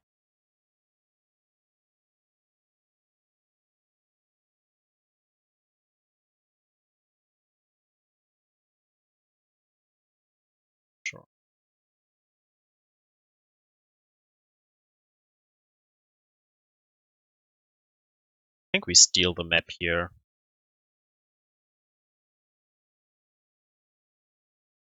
Hope they don't choke us or anything like that. We have to do that though, like they're so far off Tron. Why risk anything? Let's just draw a few cards. Maybe drop a Jace to punish their very slow start here. Stoneforge Mystic would have been insane here. So we cut it.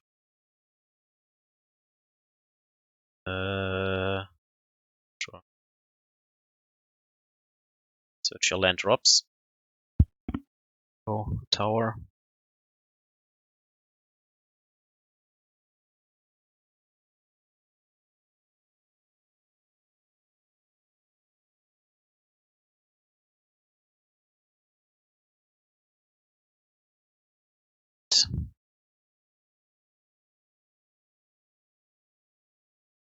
Mine.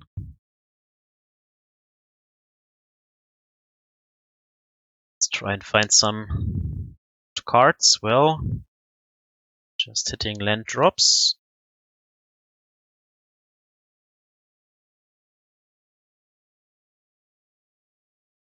It's the Tron player. Fast priority.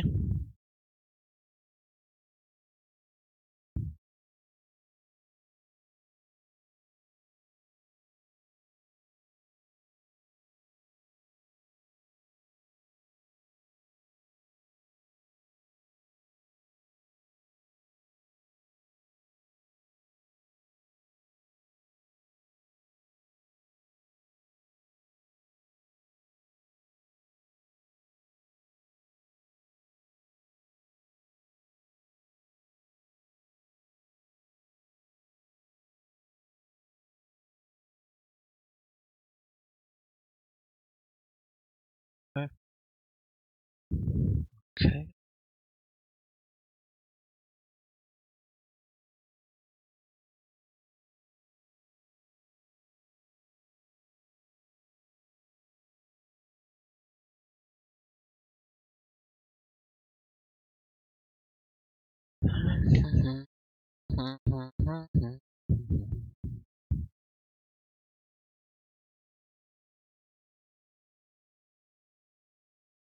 And they found the mine. So they have their Tron.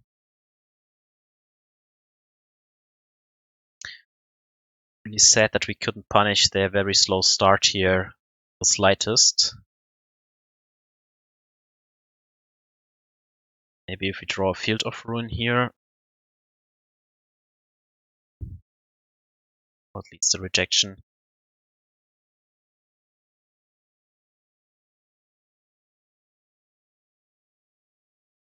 So they have 9 mana next turn. On. It's your F6 value.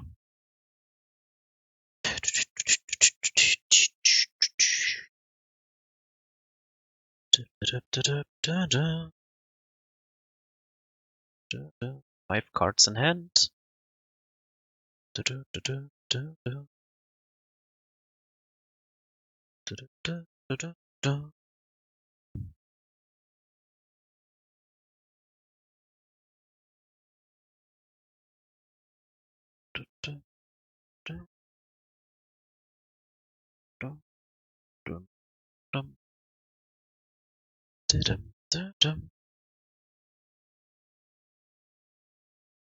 Right.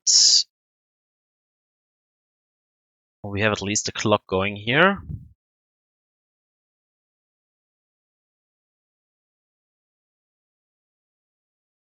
Instead of cracking the map, I decide for the random draw. It's not like they have the 4th stirrings here, right? Right.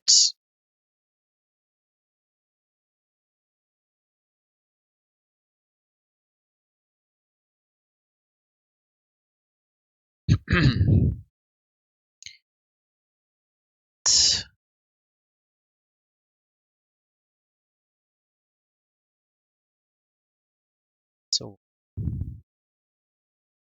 Playing against 4 cards here. They still have their companion. They have the path for it already, so draw to put Archmage's Charm back on top if nothing really scary happens. Land drop, alright. Yep. Your X.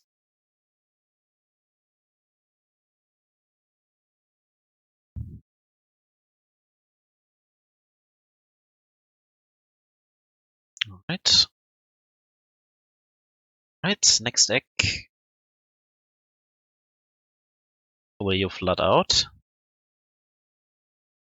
4th Stirrings.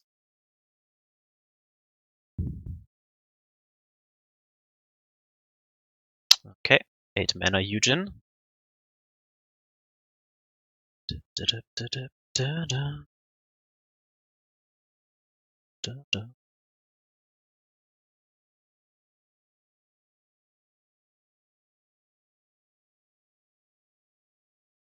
Okay.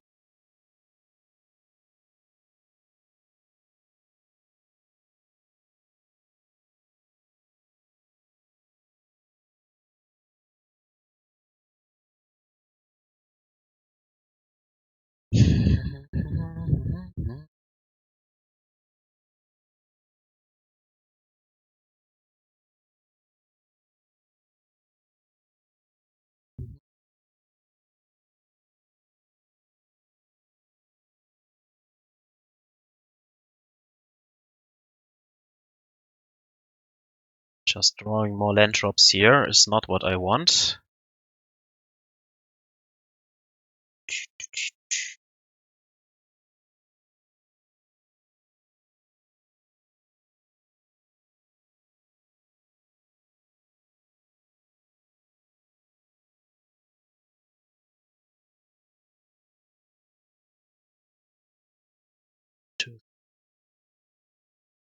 So if we pass now, 1, 2, 3, 1, 2, can't force.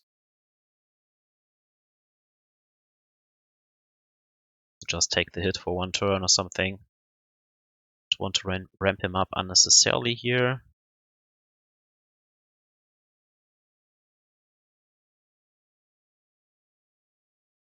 I still have Urus in the deck and stuff like that. So Eugen to unknowns.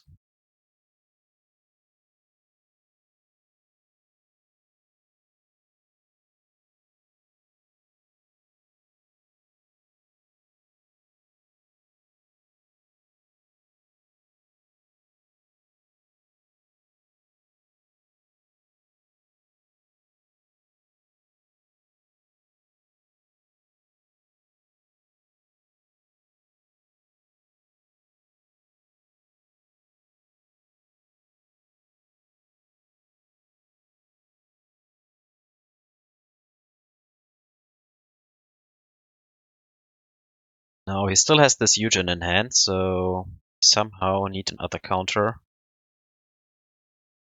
This costs 8, not enough.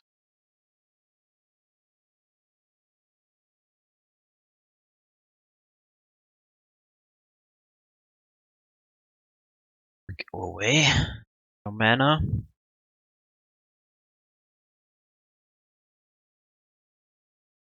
He wanted the attack. Guess he should have made the mana.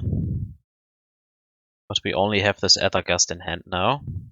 So the Eugen hits, we are in trouble. Come on, give me something good deck. Right. 1, 2, 3, 4, 5, 6, 7. He still has 8 in hand. It sucks losing again after this kind of good hand. I hate Ron. Do all the stuff. Prevent them from really resolving anything, and then they get this one threat into play, and it spirals down from there.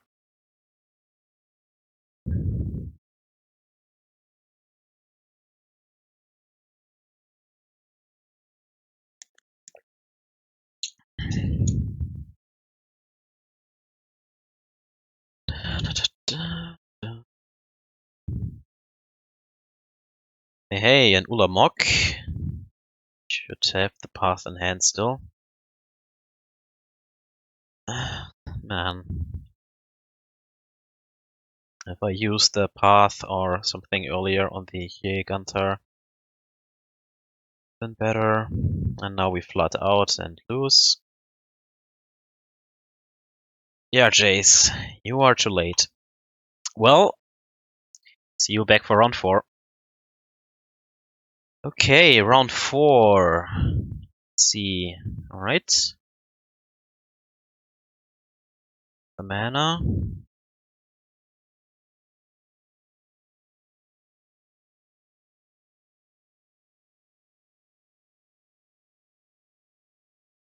Let's see what we are playing against here. Blood Crypt, Thoughtseize. Okay. Death Shadow or Junt.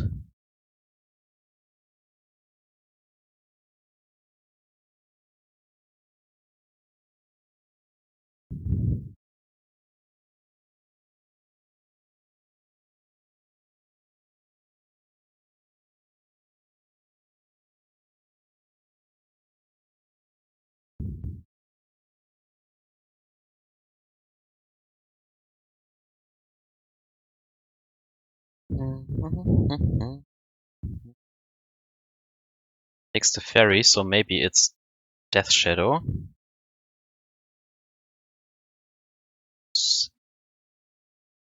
Who knows? Do we have to path next turn?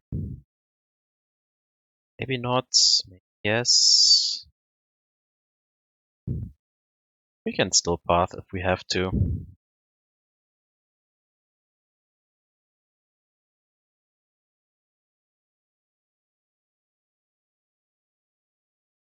Okay. We just black red? Yeah, probably is.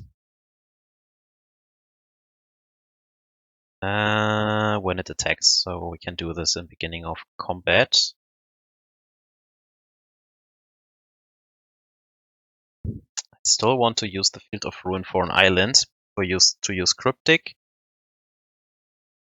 So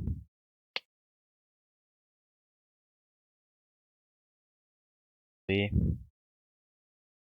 can't do that this turn. And we don't have Cryptic in the following turn, so that sucks. If it's not Junt, probably just black red or something.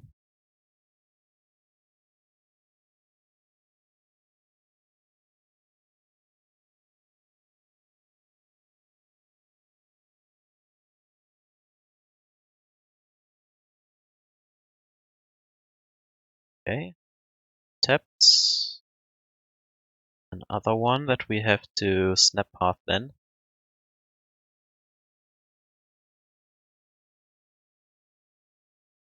White or blue? White enables a Supreme Verdict, but that's about it, so let's go for green because of Uro. Ice-Fang.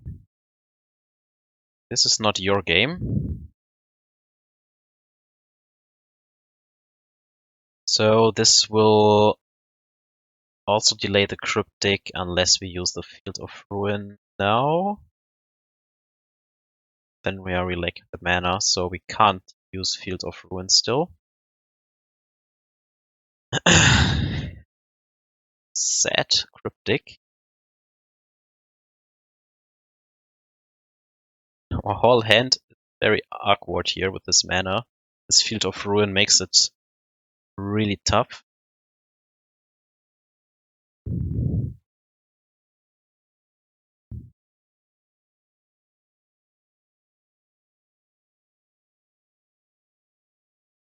Yep.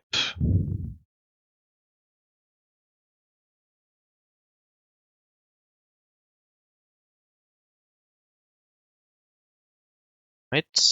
Should turn back.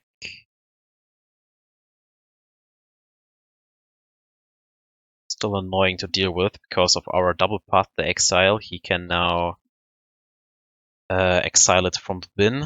We can't stop that. We don't have Uro anything here, and then he makes a token army.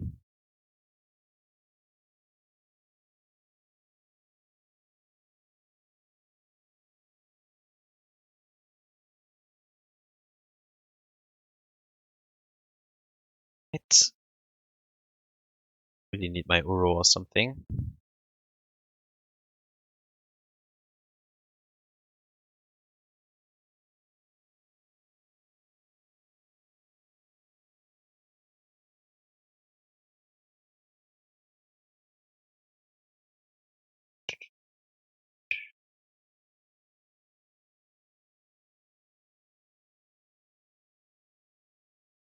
Okay, that is also a way.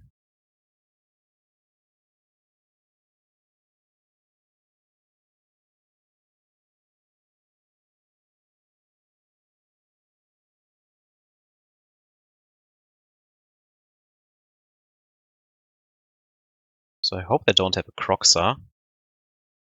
The end.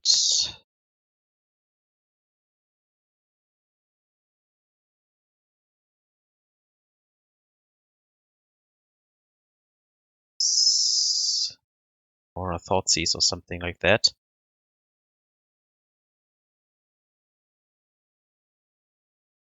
Stoneforge is nice against these 1/1s at least.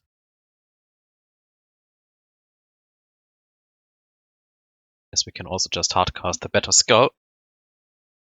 Pitch the other Stoneforge to Liliana.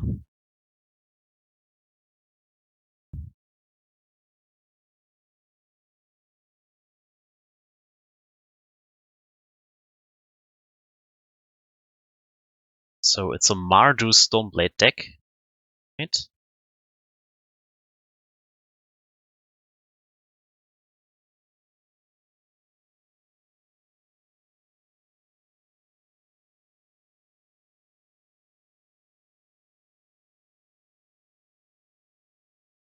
Uro is also nice. You got my snack. I think the Stoneforge is more valuable.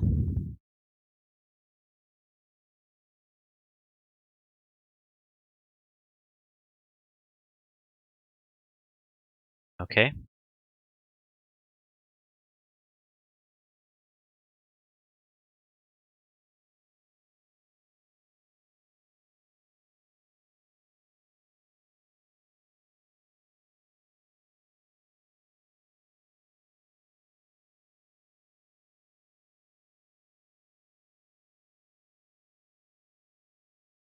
Yeah, let's play our Uro here.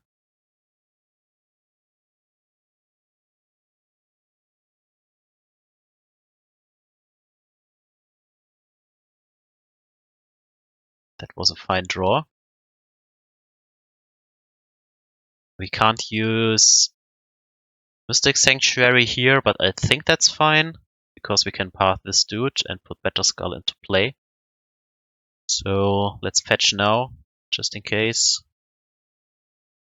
Let's pick Hallowed Fountain. Get all of our duels into play now. Hope they don't have run Blood Moon or anything. Really want to get rid of this white source, but don't have the mana right now.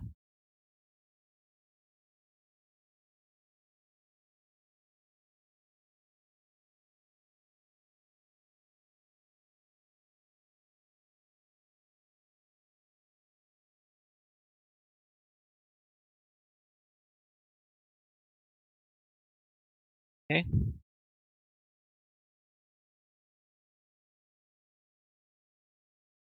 Sec. Yep, it's also fine.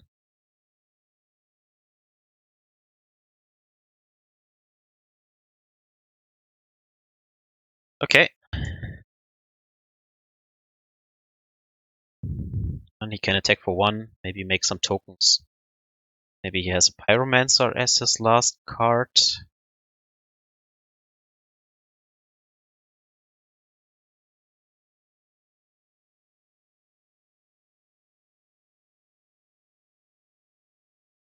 Okay, just drops a Batterskull of his own.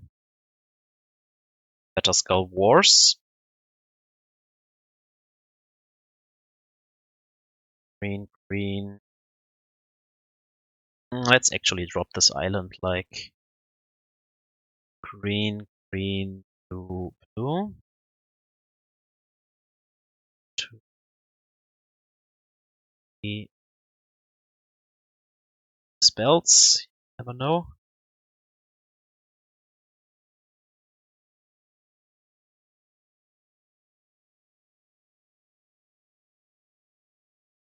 Okay.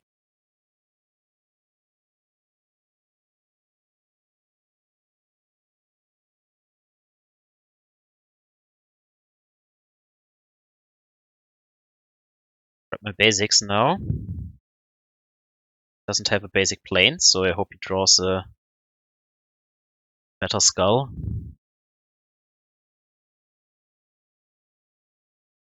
Let's grab my sword. Let's say go. Okay. Then we win this. Guess we take Whale of Summer.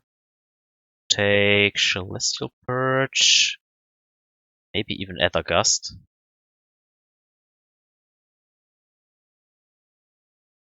Man of Force. He might run Boil or something like that, but I think I want that.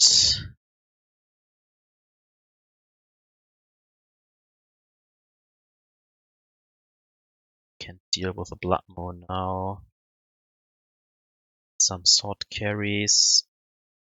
Don't want to flood out with Stoneforge again. Expect him to have K commands and stuff like that, so I think this package is good enough. Maybe the Jace is too fragile, but I think he has Lingering Souls. 2 more cuts, so what do we cut here?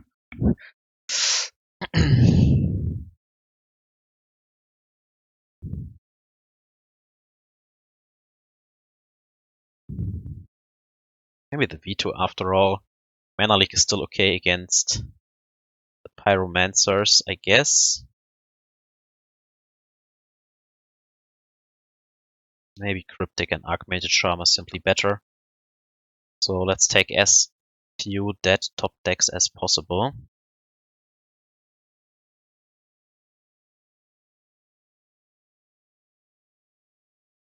Let's see. Okay, with 2 opts, I think we keep that.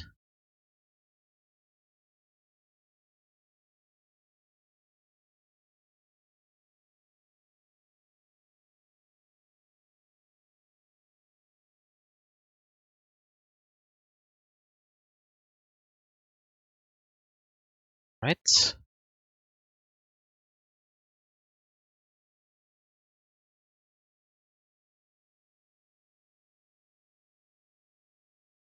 So we have at least the answer against an Arcanist here.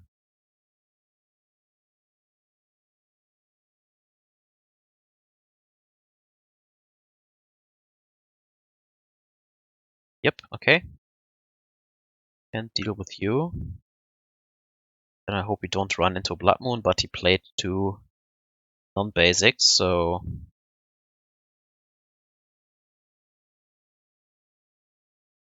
could drop an Ashiok afterwards.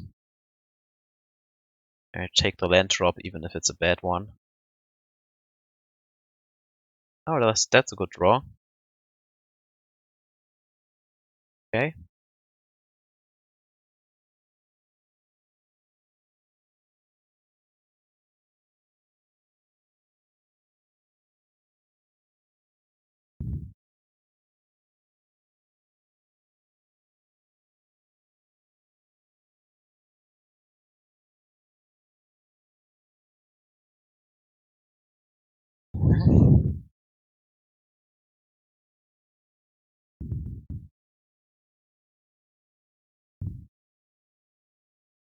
Sit on top, alright. He wants the threat. Can make him shuffle maybe. Not in a hurry to run out those Stoneforges. So we could just drop the Temple Garden, crack the Field of Ruin on this Triumph, and go from there. Right. Okay, no, it's gone anyways, so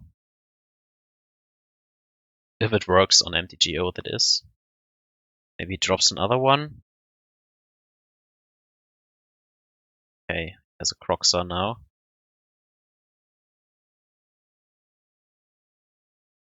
I don't think I need the Opt here.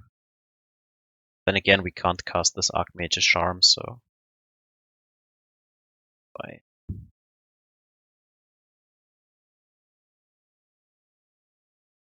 Oh. Okay, lucky. Kind of. MTGO thought that the F6 was still there for my turn.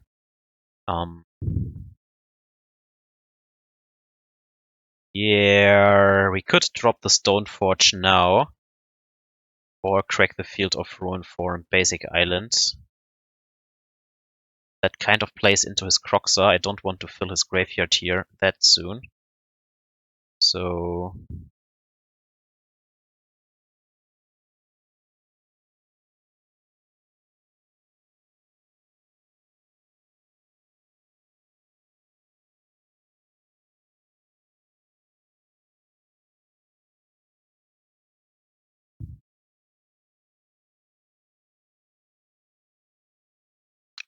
Good thing we already used the Stoneforge.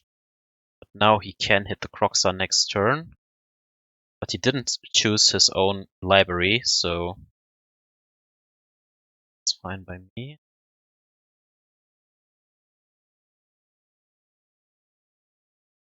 Ice-Fang, okay.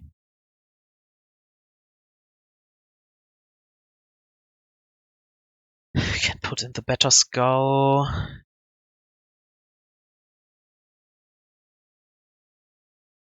Grab the sword as well.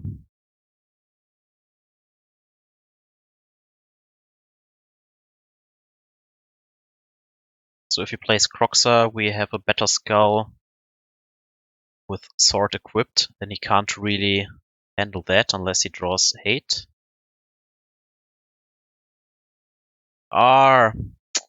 Right, I'm stupid. I just talk about how glad I am that we resolved the Stoneforge and then I don't hold up the Ice-Fang here. So many misplays today. Really not top of my game anymore.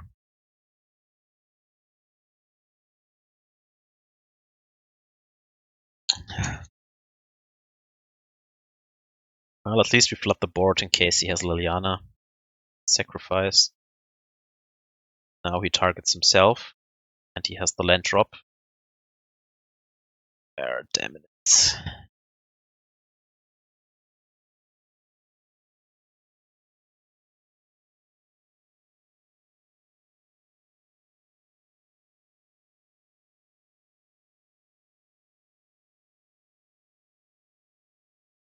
Should have the Ice-Fang in play now instead of the Stoneforge.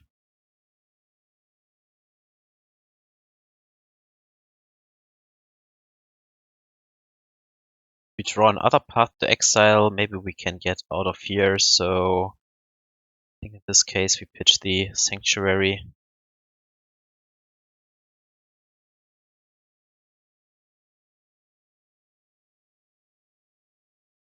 Hope that we draw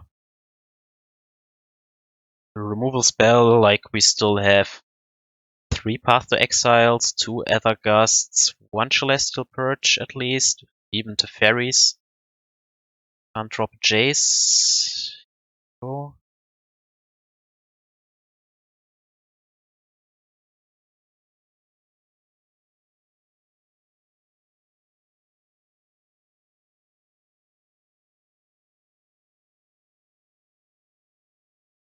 Probably puts it back on top.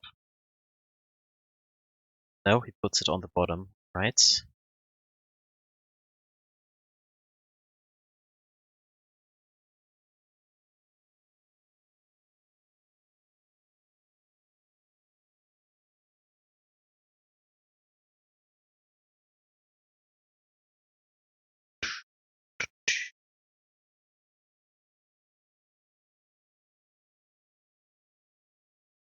Okay, Season Pyro.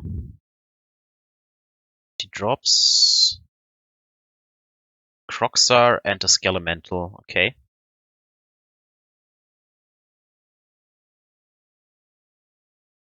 then he concedes. So we would have had a Flooded Strand in hand instead of this Stoneforge. Then we draw for turn the Time Raveler. Then we probably win from there. Alright, one more match, 2-2, like always. See you back in the final round. Alright, the finals. Let's see. Can pull out a win. Don't know if I want the Jace yet. Already have Stoneforge at the win condition here. That will be Hallowed Fountain into Forest. Still need a third land drop. We also have Mana Leak. Let's see. So far, we lost against both ramp matchups, Titan and Tron. And won against more fair matchups. One time against the Reclamation deck and one time against Bant Blade. We're playing against the Bauble deck, so Death Shadow, Lurrus, something like that.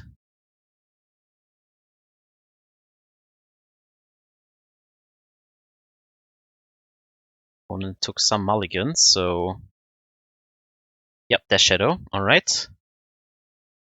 Here's a quick start, not really. We still drop Stoneforge. I'm not sure yet.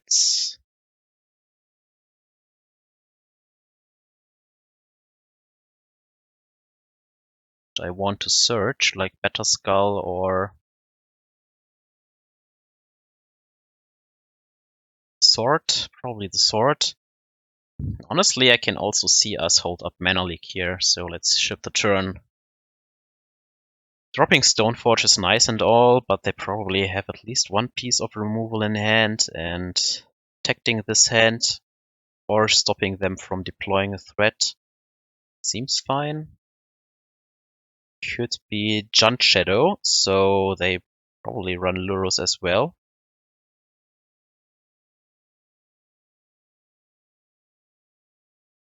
Player, yeah, we counter that. Then we can drop the Stoneforge afterwards, still have Path to Exile, or just drop the Teferi.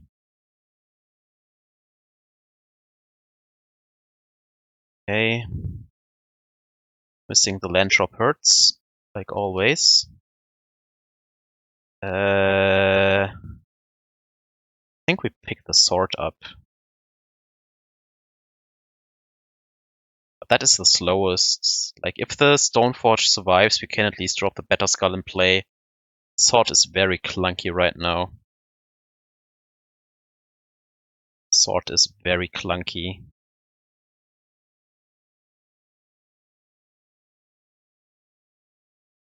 Alright. Probably a push too.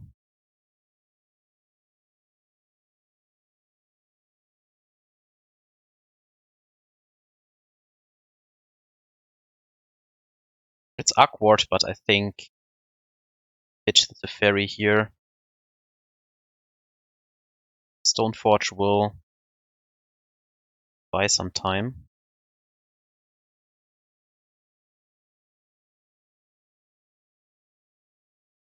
Also have a Path to Exile, like...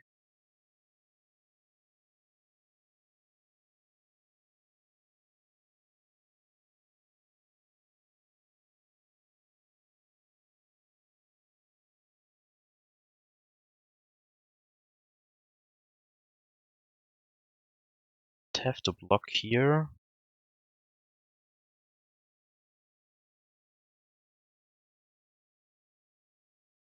I want to save the path for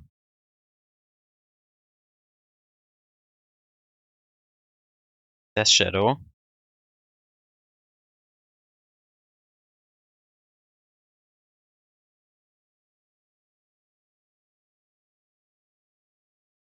Okay.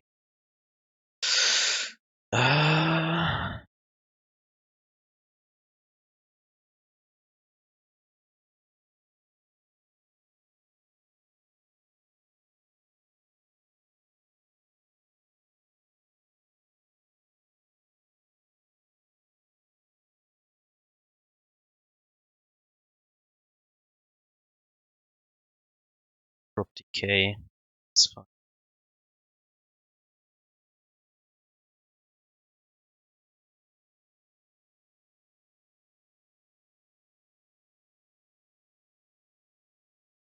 Cling to dust.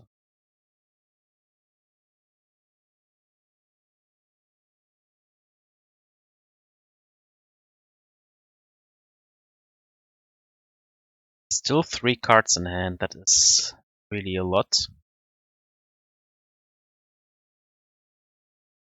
Yeah, pushed.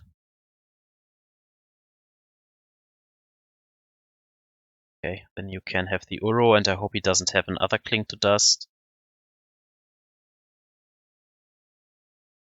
as his last card. So then we can drop the Uro into play.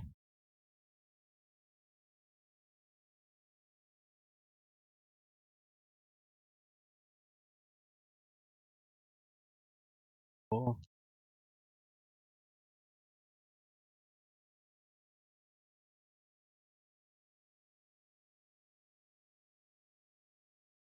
Blue, blue. 2, 4, 5.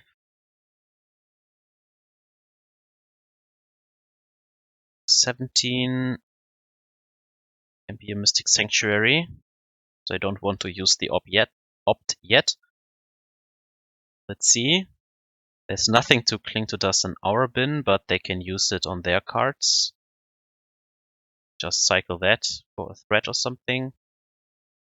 We can equip the Batterskull to the Uro, so yeah, we don't have to fetch the Sanctuary here. We just equip the Batterskull here, and then we have a 10/10 Vigilance. Lifelink, gain 3, draw a card, ramp. All that in a package. Okay, Stoneforge was good here. Still think I want more than 3 here again. Take this, maybe even take this. Purge and Condemn are still okay.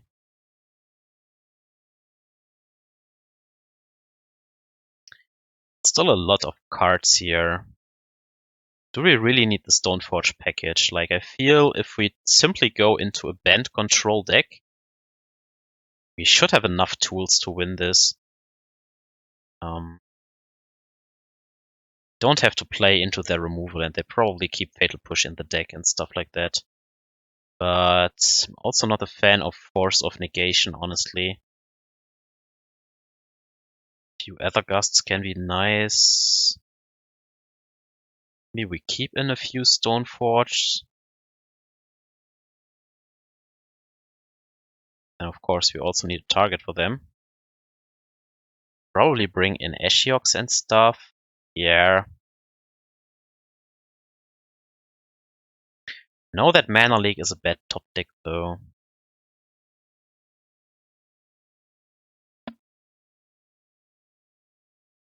Two Stoneforges, 1 sword. Looks like the sword has the most impact here. Go from there.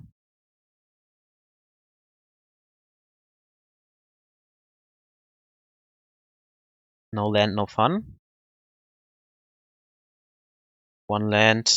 It's bad, but we have an opt. We are on the draw. I don't want to go too low. We find a white source. We have 3 removal spells plus a Time Raveler here. Of course, they can open up with this card and stuff like that, but maybe they pick the opt and hope that we brick. Maybe they don't. We shall see. Okay.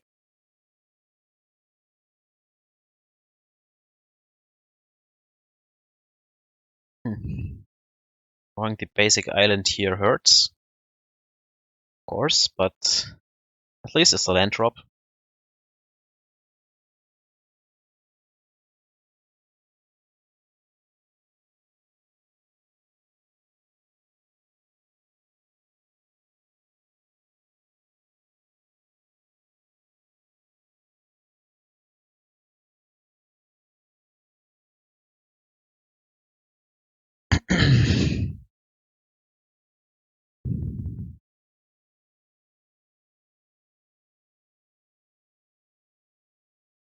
Comes the Goyf.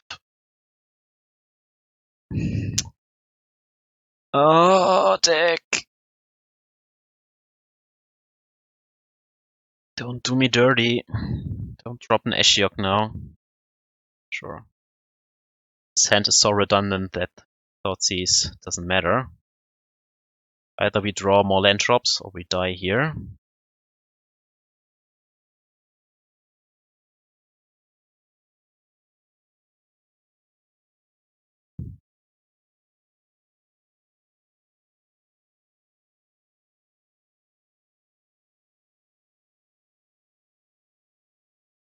Yep.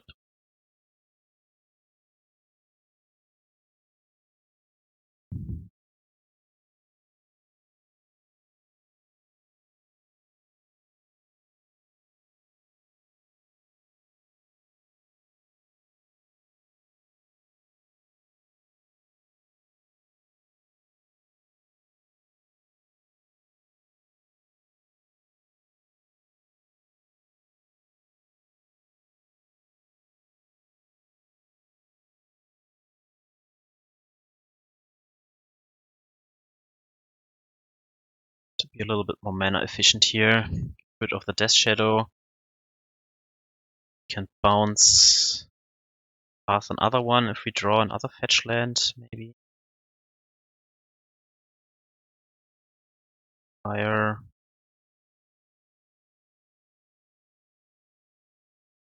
I knew it.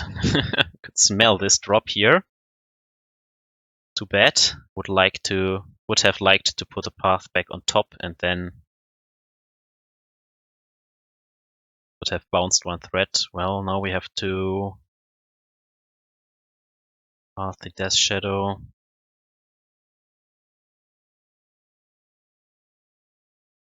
Definitely path the Death Shadow here.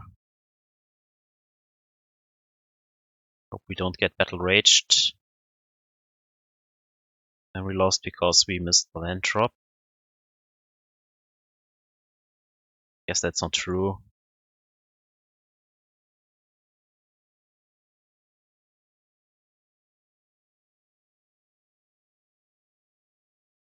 And still bounce the Goyf. If he has a battle rage here, we are dead. It was just too quick.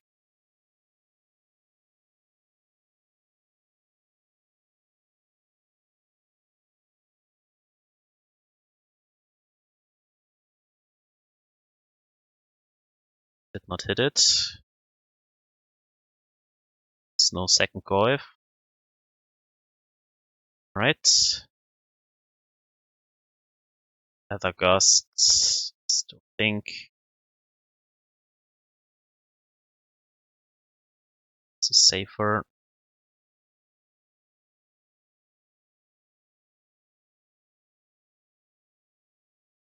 Wow, that was a good draw. Okay. Being at 3 is still good. Can't crack this. Wow, doesn't care about the green source, or he has drawn one. Cards in hand now.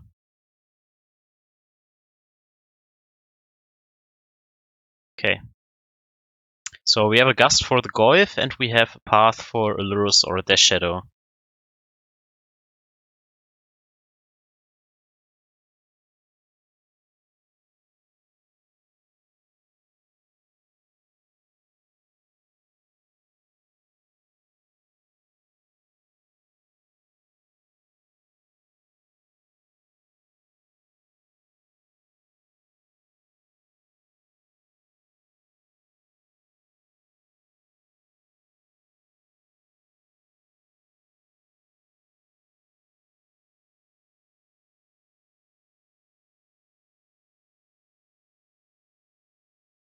Yeah, that circumvents Whale of Summer, and the pause there leads me to believe that he has a Whale of Summer. I mean, yeah, he had it.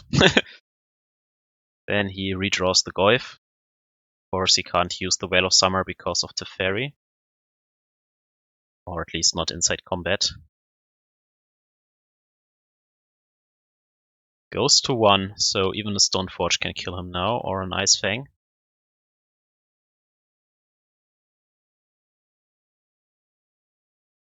Jace. And let's tap out and go to the woods here. Go.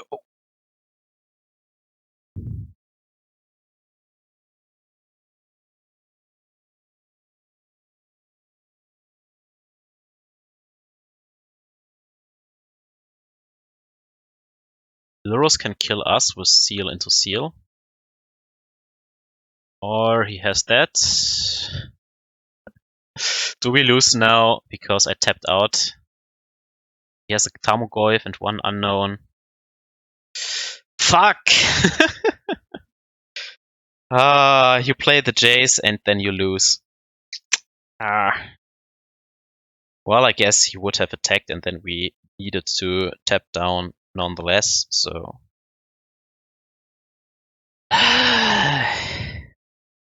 That was this fat shock on this one turn.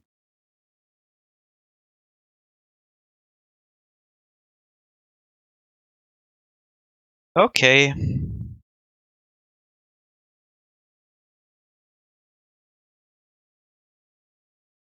No removal in hand, let's go. Always Mystic Sanctuary in hand as well.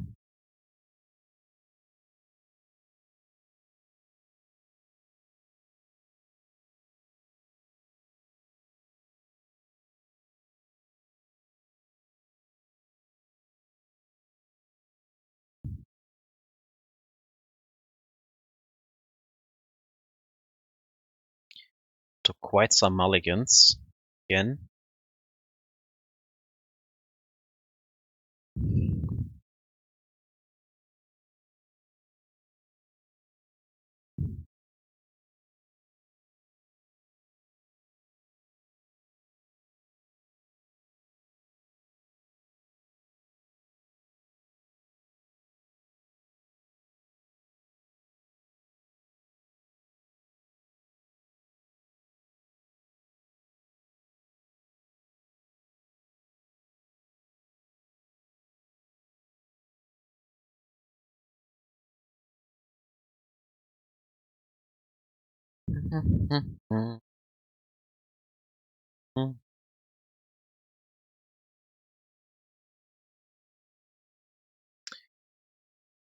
Oh well. Oh well, oh well, oh well.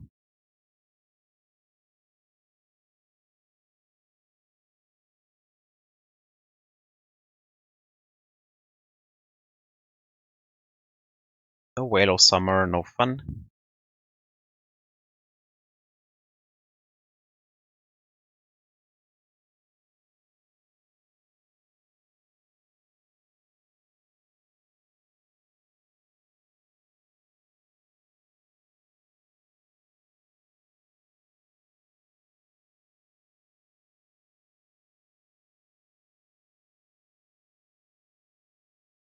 There's nothing else to do, let's drop this Uro.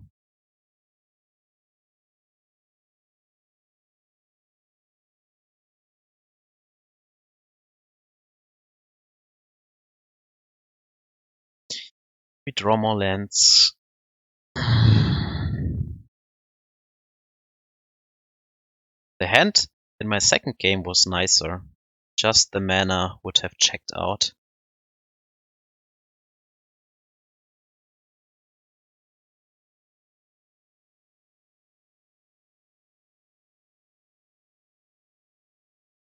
Yep, he has all the answers.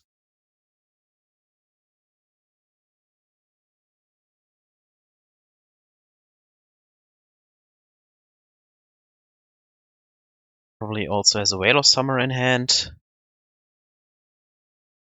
Feels about right.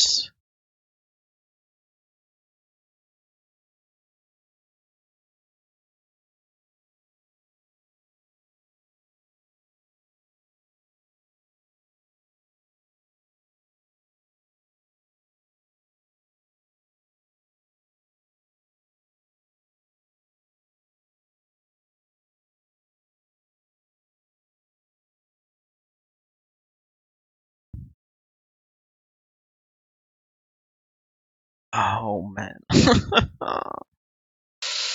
Why deck? I don't want more lands.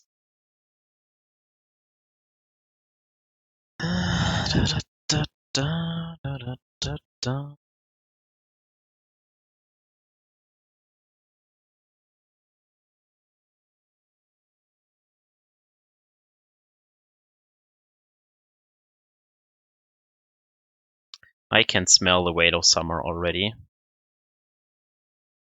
I can really smell it. Whale me.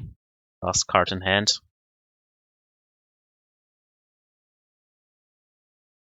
Cards in hand. Nice.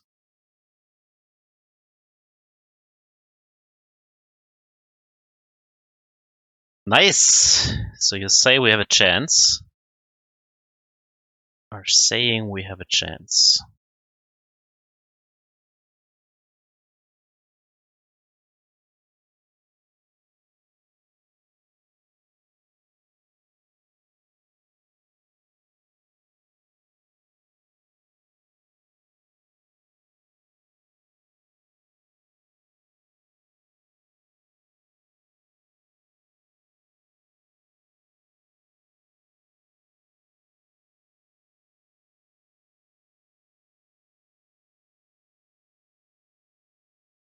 Okay.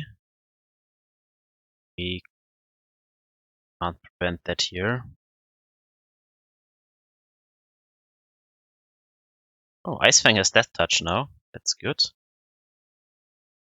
Like that.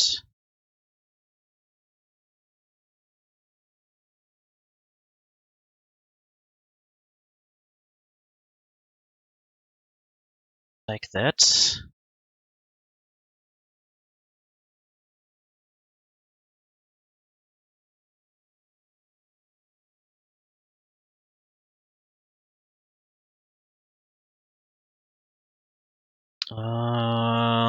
Let's do that. Then I will just crack it. Could redraw that, but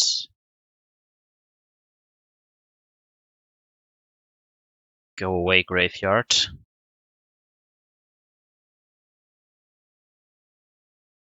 Maybe he runs Unearth or something like that.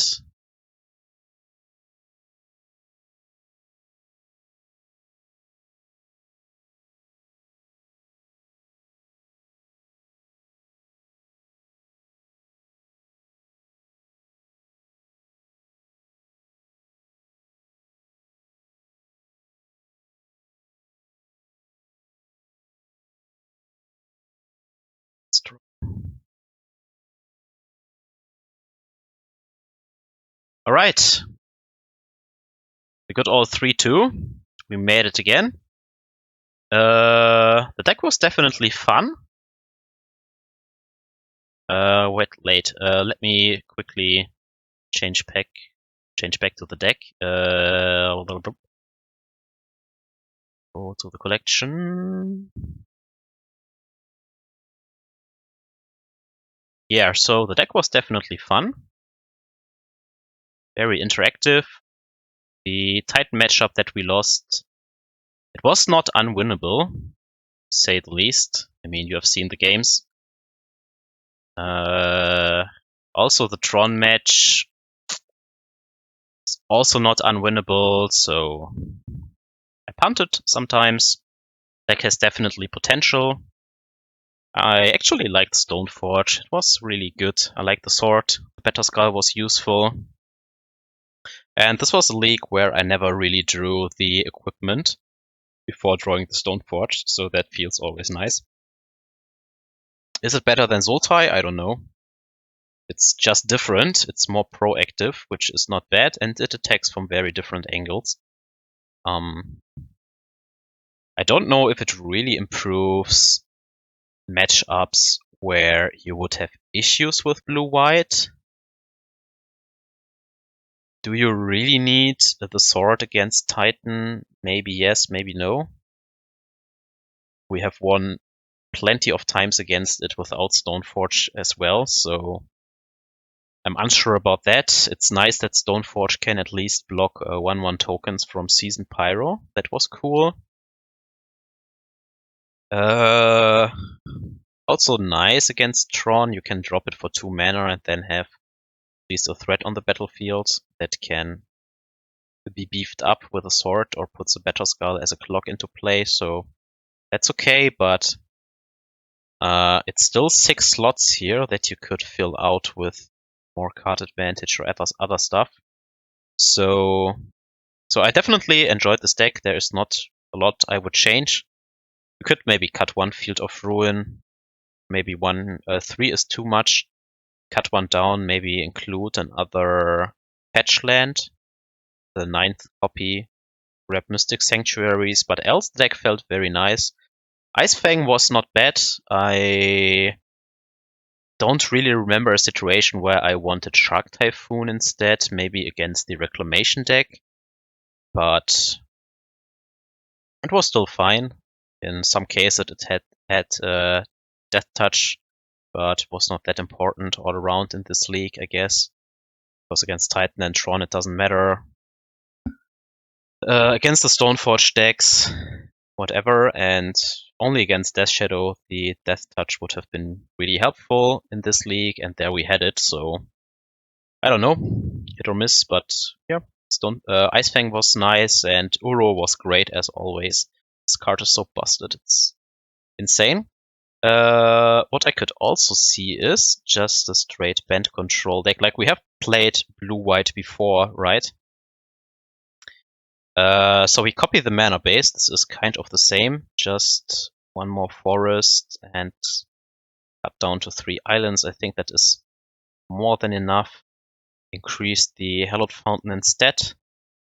Now this list doesn't have Stoneforge, so we could fill the list out with the Planeswalkers. Can drop Ice-Fang probably. Keep 5 spot removal. Maybe go down to 2 snaps and then just include Frantic Inventory in here. So instead of running the Shark Typhoons that I did the last time around, just put Uro in the deck. Like, put some forests in there, and then you have Uro as another win condition. And if we would run Frantic Inventory in a banned list, I think I just try that out later as an experiment. Now you could make an argument that Thought Scour becomes interesting, but I don't like milling over our Planeswalkers. Maybe this Teferi is 1 too much, and instead we also just put Effective Fiction in the deck, like this. The Fiction is nice because it can fill the graveyard for Frantic Inventory or Urus, right? We still have the Opts. Could maybe drop the Opts down to 3 copies again and maybe play another Snap or play another Spell Snare, just another cheap spell or redundancy. We still have the Teferis, and maybe also probably drop down 1 Archmage's Charm because the mana is still tough on turn 3. But that looks nice. That is also a possibility I can see. So we take the inventory deck from last time and just put green in there for Whale of Summer and Uro and the green Baneslayer maybe. I'm a fan of that card in the sideboard. How was it? Its name? Elder Gargaroth. Elder Gargaroth. I've seen some lists running Thragtusk, and I think this card is most of the times better. Sure, it isn't that great against removal, but in the matchups where I want Thragtusk, I don't think that the opponent will run a removal that can deal with the Gargaroth easily. And the upside is so high. I mean, you can either draw a card, gain life if you need it, or just create 3/3s that flood the board. This card feels so impactful against stuff like Ponza. I really like him. Just a big fat green creature. It outsizes nearly everything. So Have our Graveyard Hate here. In this case, we have Uro and Cryptic, so it's easier to build the lock against Dredge. With all these Uros, you don't need all the Timelies, I guess. We also have 5 spot removal already. Yeah, you can really go from here, like, sideboard is open, you can maybe include one here, and then maybe a Mystical Dispute or something, I don't know, but that is something I maybe want to try out still. So with straight blue-white, I was saying that Frantic Inventory doesn't solve an issue.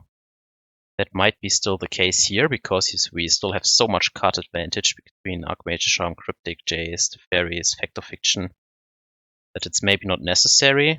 Maybe you just want to run growth spirals, keep a high stream of cards, high velocity, and in that case we would cut one, opt for 25th land drop because you really want to ramp ahead, and then you run for growth spirals. You could also see that enables turn 3 Jaces or Cryptics. Maybe you don't need 2 Supreme Verdicts in the main deck run now and can put this in the side, then the sideboard is solved and you still have one more slot. So in case we would run Growth Spiral, yeah, I don't know, there's still some possibility to tinker around. Feels like the meta game is really open right now. All the decks we played, at least to me, they are a lot of fun. You can put control in any direction right now. Without Astrolabe, there is, I think, no clear-cut winner. You can go heavy on the card advantage with Frantic Inventory, or like the Reclamation decks with a lot of Fact of Fictions. That is a possibility. You can go Stoneforge Mystic with or without Uro. But most other control decks, at the center is always Uro. This card is just so much value and so great. Personally, since I like control decks in any shape or form, I try to find the best Uro shell for me. I have to say that I really enjoy the Sultai deck. I think it covers all angles, or it can be tinkered to cover all angles. Maybe Tron is tougher without Path to Exile, but besides Tron, maybe Titan, because the black removal is not that great there. I really enjoyed the shell. But if you like the lady Stoneforge girl, I think it's a fine deck. It's very good. Without Astrolabe, the mana, you could see it is sometimes tricky. You definitely have to concentrate what lands to grab. I made some blunders there. Tapping, of course, correctly goes also a long way in winning. You need tight play. The deck is very compact. It rewards tight play definitely, and yeah, the better you are, I think the more this deck will reward you. So I can see how a good grinder can do several 5-0s with it. Yeah, anyways, I hope you enjoyed this one as well. We just had a 3-2 week now with 2 blue-white decks, or blue-white and Bant, and 2 times Sultai, where in each league we manage a 3-2. Not too bad, 60% win percentage across the board, at least never worse. But before the Astrolabe ban, I had an 80% win percentage, where whatever I played in every league, I had a 4-1. So I aim still to improve my play again. Maybe I'm just rusty after not playing several weeks, and since I'm not that skillful in the beginning, I need my practice to become good again, or better in general. Anyways, I think I will tinker around a little bit more with Sultai and make the next video again with Sultai, and then maybe switch back to Band Control, maybe with Frantic Inventory, and see how it will go then. So, thanks for watching, hope you enjoyed the blade slinging, and till next time, bye guys.